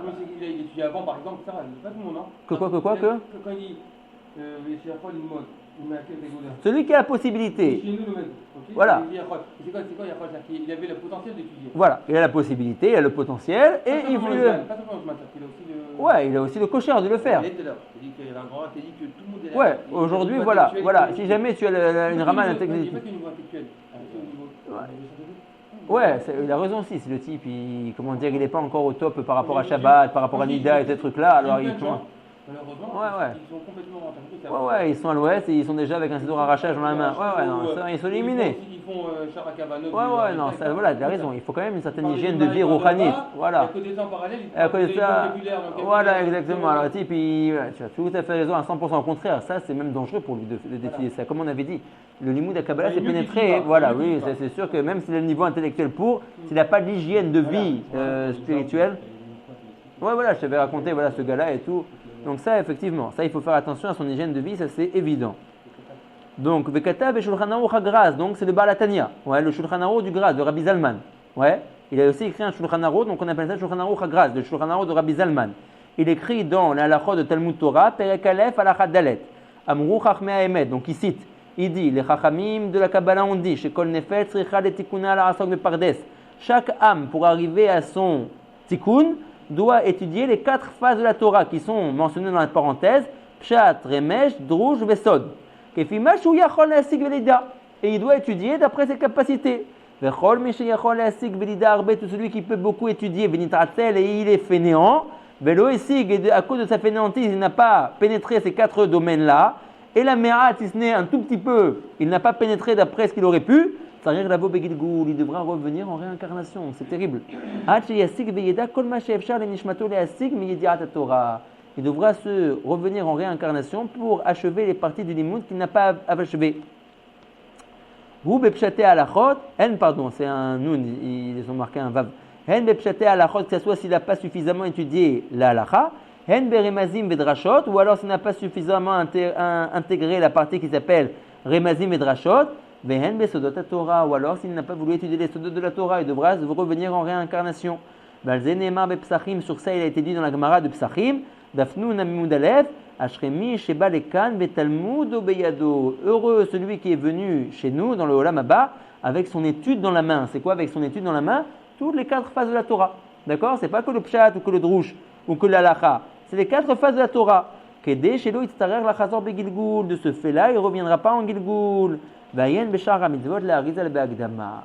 Umevoar betikunim tikun mem gimel. Shemi sheomer daili betorah shebirta betorah shebe'alpe ou bipshat. Celui qui dit d'une manière claire, pour moi ça suffit que j'étudie la Gemara et tout ce qui est relatif au pshatim de la Torah, Halacha, Gemara, ve'en itzarir lilmod Kabbalah ve'chokhmata. J'ai pas besoin d'étudier la Kabbalah et la Chokhma du Sod. Bevadai keilu isalek nevi'u mehaou nahar ou mehaou gan. Donc c'est les mots du Zohar, c'est comme s'il enlevait la source qui abreuve le verger. Vaïlé, le Zohar dit sur lui, malheur sur lui. Tavle de l'eau ivrée, voilà, il aurait mieux valu s'il pense comme ça qu'il ne soit jamais créé. Et même la Torah qu'il a étudiée, il aurait mieux valu qu'il n'étudie pas.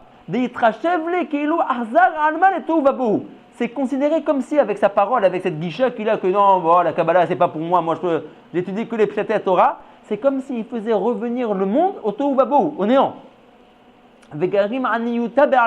Il entraîne la pauvreté dans le monde. Ve'orer galuta, et il allonge la galoute. Ayen sham dans les mots du Zohar. Mais voir shu gorem l'orer hagalut ou mené à geoula, donc il traduit. On voit du passage du Zohar que celui qui se dispense de l'étude de la Kabbalah et qui se dit ça me suffit d'étudier les pshatim, il entraîne l'allongement de la galoute et le fait que le Mashiach ne vienne pas. Ce makor, mais Tikkunim, dans le Zohar il y a plusieurs parties. Voilà. Il y a ce qu'on appelle le Zohar sur les parachiotes. Après ça on a ce qu'on appelle les tikkuné Zohar. Et il y a plusieurs tikkunim, plusieurs numéros de tikkunim. C'est en fait, chaque tikkun, c'est un pirouche sur le premier verset de la Torah, Bereshit bara Elokim et Hashamayim. On lit ça en particulier, Rabbi Ben Sion Abba Shaul, il dit que c'est bien de lire ça. Tu sais que le fait même de lire le Zohar, ça purifie. Les deux, mais c'est encore mieux les tikkunim. Les tikkunim, ça purifie complètement la personne. Donc il dit Rabbi Ben Sion Abba Shaul, c'est bien même en lecture de passer sur tous les tikkunim une fois dans sa vie. En particulier, c'est découpé par rapport en Elul. Il y en a qui disent ça pendant tout Elul. Donc il y a plusieurs tikkunim, ça c'est le numéro 43, tikkun mem gimel, et tu vas les voir là-bas. Donc Vechan Katav Agra Even Shelema, le Gaon de Vilna il a également écrit la même chose dans son livre appelé Even Shelema. Vezé les Shono, voici ses paroles, ou Mishayachol Asik Sodot Torah, Vulo Ishtadel Asigan, celui qui aurait pu pénétrer les secrets de la Torah, et il n'est pas Mishtadel, comme on dit Mishtadel en français, il ne s'efforce pas, Kolakavod, de le faire, ni Don Bedinim Kashim, il sera jugé par de forts jugements, de durs jugements. Rahman Nislan. Veyen bebiur agra la tikkunim. Donc le Gaon de Vilna, il a aussi écrit un commentaire sur les tikkunim, d'accord, sur donc ce passage-là du Zohar.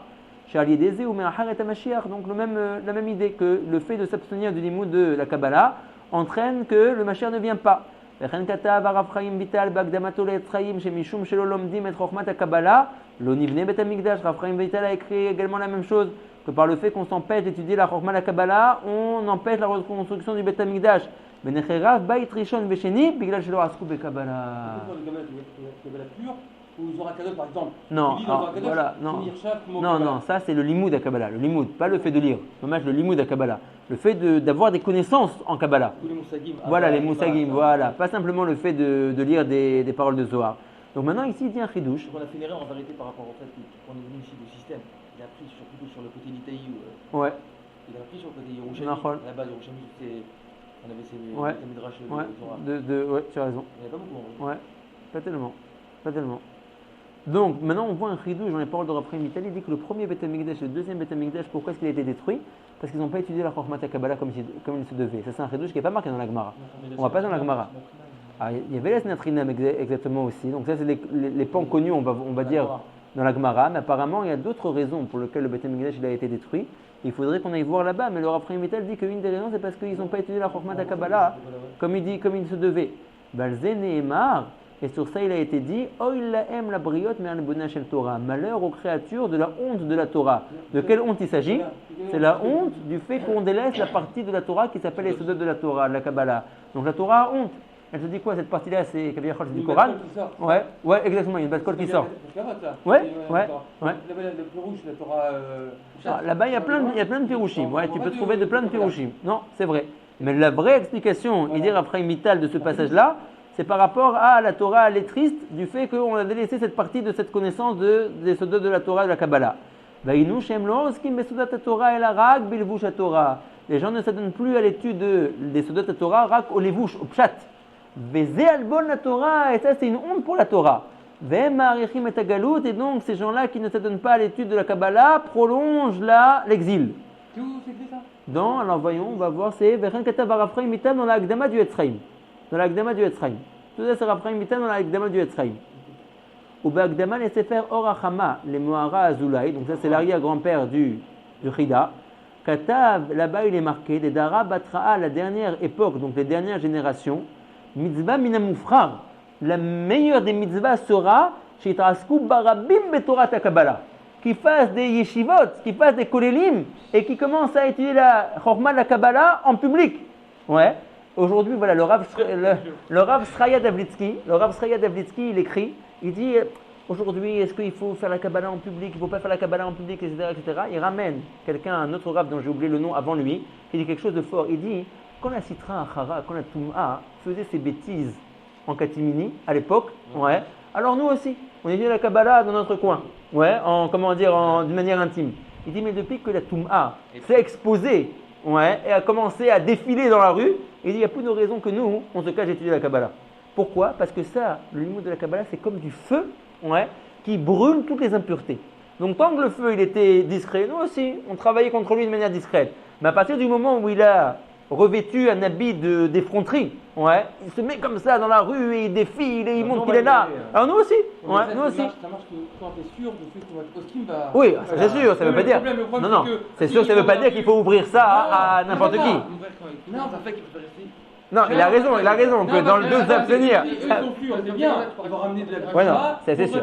Non. Le problème, si on met la gloucha, c'est qu'il y a des personnes qui vont puiser ça. Non, ça c'est sûr. Il faut toujours faire attention, mais en tout cas, ça veut dire qu'aujourd'hui, la tendance, elle est de vouloir. La tendance, elle est aujourd'hui qu'il faut, c'est évident, trouver les bons élèves. Il faut trouver les gens qui sont adéquats. Mais la tendance, elle est aujourd'hui qu'il faut parrainer encore plus, ouais, la chorma de la Kabbalah et la développer et essayer de faire en sorte, si c'est possible, alors il faut voir à qui s'adresser, mais des gens que tu vois qui sont à même, ne serait-ce que comme nous voilà, étudier des moussagim même de premier niveau. Pas besoin de directement pénétrer des choses profondes, mais en tout cas montrer aux gens cette chorma. Et le fait même qu'on étudie ces choses-là, ça fait en sorte que, je vous avais dit, les chachamim de la Kabbalah sont appelés dans le Zohar Mechatz de Chakla, ceux qui enlèvent les ronces du verger. C'est ceux qui enlèvent la toum'a, les impuretés du verger du Am Israël. Donc voilà. Donc il dit mitzvah minamufra shitarasku barabim betorat Kabbalah. Écoute bien les mots, gdolim vektanim, les jeunes comme les vieux. Kedeita beraya memna, comme le Zohar le dit lui-même. V'achar shebisrout ze atid lavo melech hamashiach velo bisrout acher. Il n'y a que, écoute bien, que par le srout du limoud de la Kabbalah que le Mashiach viendra. Et c'est pas moi qui dis les mots. Regarde ce qu'il dit le Zohar, raya memna velo bisrout acher. Il n'y aura aucun autre mérite qui pourra nous faire venir le Mashiach. Mir khatam al ze Rashbi. Ouais, Rashbi Katavetze. En Raoul et Trachel, donc il dit franchement, Rabotai, c'est pas du tout le moment d'être fainéant sur ce limoud-là. D'accord? Les gens sont fainéants parce que ils ont peur, et puis ils ne savent pas toujours chez qui aller, ils ne savent pas à quoi s'attendre. Voilà, c'est ça, c'est qu'ils n'ont pas le. Voilà, ils ne savent pas, voilà. Il faut faire ça. Ouais. Voilà, exactement, c'est sûr. Mais aujourd'hui, bah, c'est tellement exposé. Tu vois, même à Yerushalayim encore plus, tu vois, Rabbi Yoshmueli, Rabbi David Batsri. Rabbi Mordechai Atia, Rabbi Yaakov Hillel, ouais, aujourd'hui, je te dis. Oui, aujourd'hui, c'est Arshur et Dara. Aujourd'hui, je te dis. Rabbi Nissim Peret, il me disait, alors je vous ai raconté déjà par rapport à Rabbi Mordechai Sharabi quand il a voulu étudier chez lui. Ouais, il m'a dit, bah, c'est toi. Il n'y avait pas de shiur de Akdamot et des trucs comme ça. Il est rentré directement dans la sauce. Il nous a dit, Rabbi Nissim Peret, que quand il voulait aller à un Tikkun Shovavim, ouais, il a dit, il n'y avait pas des affiches comme ça avec Tikkun Yesod et ces trucs-là. Il fallait chercher un petit groupe de Mekoubalim qui se réunissaient, il nous a dit dans un marsan, ouais. Il n'y avait qu'une fois pendant la période de Shovavim. Aujourd'hui, quelle ville n'a pas de tikkunim de Shovavim? Et combien de fois dans la période de Shovavim, etc., etc. Donc tu vois, mais tout ça, Tout ça, tu comprends, nous, on doit le comprendre. Nous, on doit le... l'année prochaine. Ouais. Nous, on doit le comprendre avec un esprit large. Ça veut dire, tu pourrais dire, bon, écoutez, c'est l'émancipation des choses, etc. C'est comme je demande aujourd'hui à quelqu'un, pourquoi les femmes, elles travaillent aujourd'hui? Pourquoi c'est plus des femmes au foyer? Pourquoi est-ce que des fois, la femme, elle a un métier qui rapporte plus d'argent que le monsieur? Ouais. Ah, il y en a qui vont te sortir des grandes thèses philosophiques. Aujourd'hui, c'est l'émancipation des femmes, etc., etc. Mais il faut être ouvert, etc. Mais tout ça est faux. Nous, qui avons une vision toranique des choses, on sait très bien que l'homme est à l'instar du soleil, que la femme est à l'instar de la lune. Et que par rapport à ce que la lune a accusé le soleil, Akadosh Baruch Hu a demandé à la lune d'aller de se réduire, de ce fait. La femme a perdu, on va dire, de son rayonnement, de son importance au sein de l'homme. D'accord? Aujourd'hui, c'est l'homme qui est mashpia, qui donne à la femme, et elle théoriquement. Mais qu'est-ce qu'il est marqué qu'à la fin des temps? 343 fois plus. Akadosh Baruch Hu va tout remettre, va faire en sorte après que la lune revienne à la place du soleil, au même niveau. Et donc, Akadosh Baruch Hu, toujours Rav Kaufman, il nous dit, mais c'est pas grave. Rav Kaufman, il dit toujours, il dit Akadosh Baruch Hu pourra pas faire en un claquement de doigts qu'en une seconde tout s'annule et qu'on vive une vie complètement différente. Donc, il annule des grandes idées qui étaient dominantes pendant des années et il commence à en mettre des autres en place pour doucement mettre le tashtit de la venue du Mashiach, tu comprends? Ça ne pourra pas se faire en un instant. Donc, petit à petit, vu que le tikkun de la Levana est en train d'arriver à sa fin, donc déjà on est en train de voir que ceux qui symbolisent la Levana, la lune, Baolam Hazé, qui sont les femmes, exactement, ils commencent à prendre leur envol. C'est le lion, par exemple. C'est la femelle. Oui. Qui va chercher à manger, par exemple, au paradis, il reste, il fait rien. Nachon? Et ça ressemble un peu à ça. Ouais, exactement. Il garde. Voilà, disons, il garde. Mais tu vois, donc tout est à prendre. Donc aujourd'hui, tu vois cet essor dans le Limoud HaKabbalah. Tu pourrais dire, les Mekoubalim, ils se sont modernisés, ils ont commencé à faire des sites, ils commençaient à faire parler de eux. Mais ok, ça c'est une version des choses très étroite. La réalité est que Akadosh Baruch Hu sait qu'il n'y a aucune autre manière, c'est déjà ce qu'il a prévu dans son programme divin pour libérer le Ham Israël, que pour faire venir la Géoula et le Mashiach, ça doit être l'étude de la Kabbalah. Comme Akadosh Baruch Hu nous emmène vers les prémices de la Géoula, il fait en sorte que le limoud de la Kabbalah est en train de connaître un grand essor aujourd'hui. Parce que c'est que par ce limoud-là que le Mashiach va venir. Donc voilà, on est en train de vivre les prémices de la Géoula. Akadosh Baruch Hu, il met le tashtit. Vayen od bezor HaKadosh parashat Naso, ou parashat Ba'alotra, ou betikunim tikun vav, שבזכות לימוד הקבלה זוכים לצאת מן הגלות ושיהיה דרור בארץ. Par le limoud de la Kabbalah, on a le mérite de sortir de l'exil et on verra que la liberté sera déclarée dans la terre d'Israël. Déror, c'est la liberté. Déror, c'est la liberté. Déror, Ikra, j'appellerai la liberté. Déror.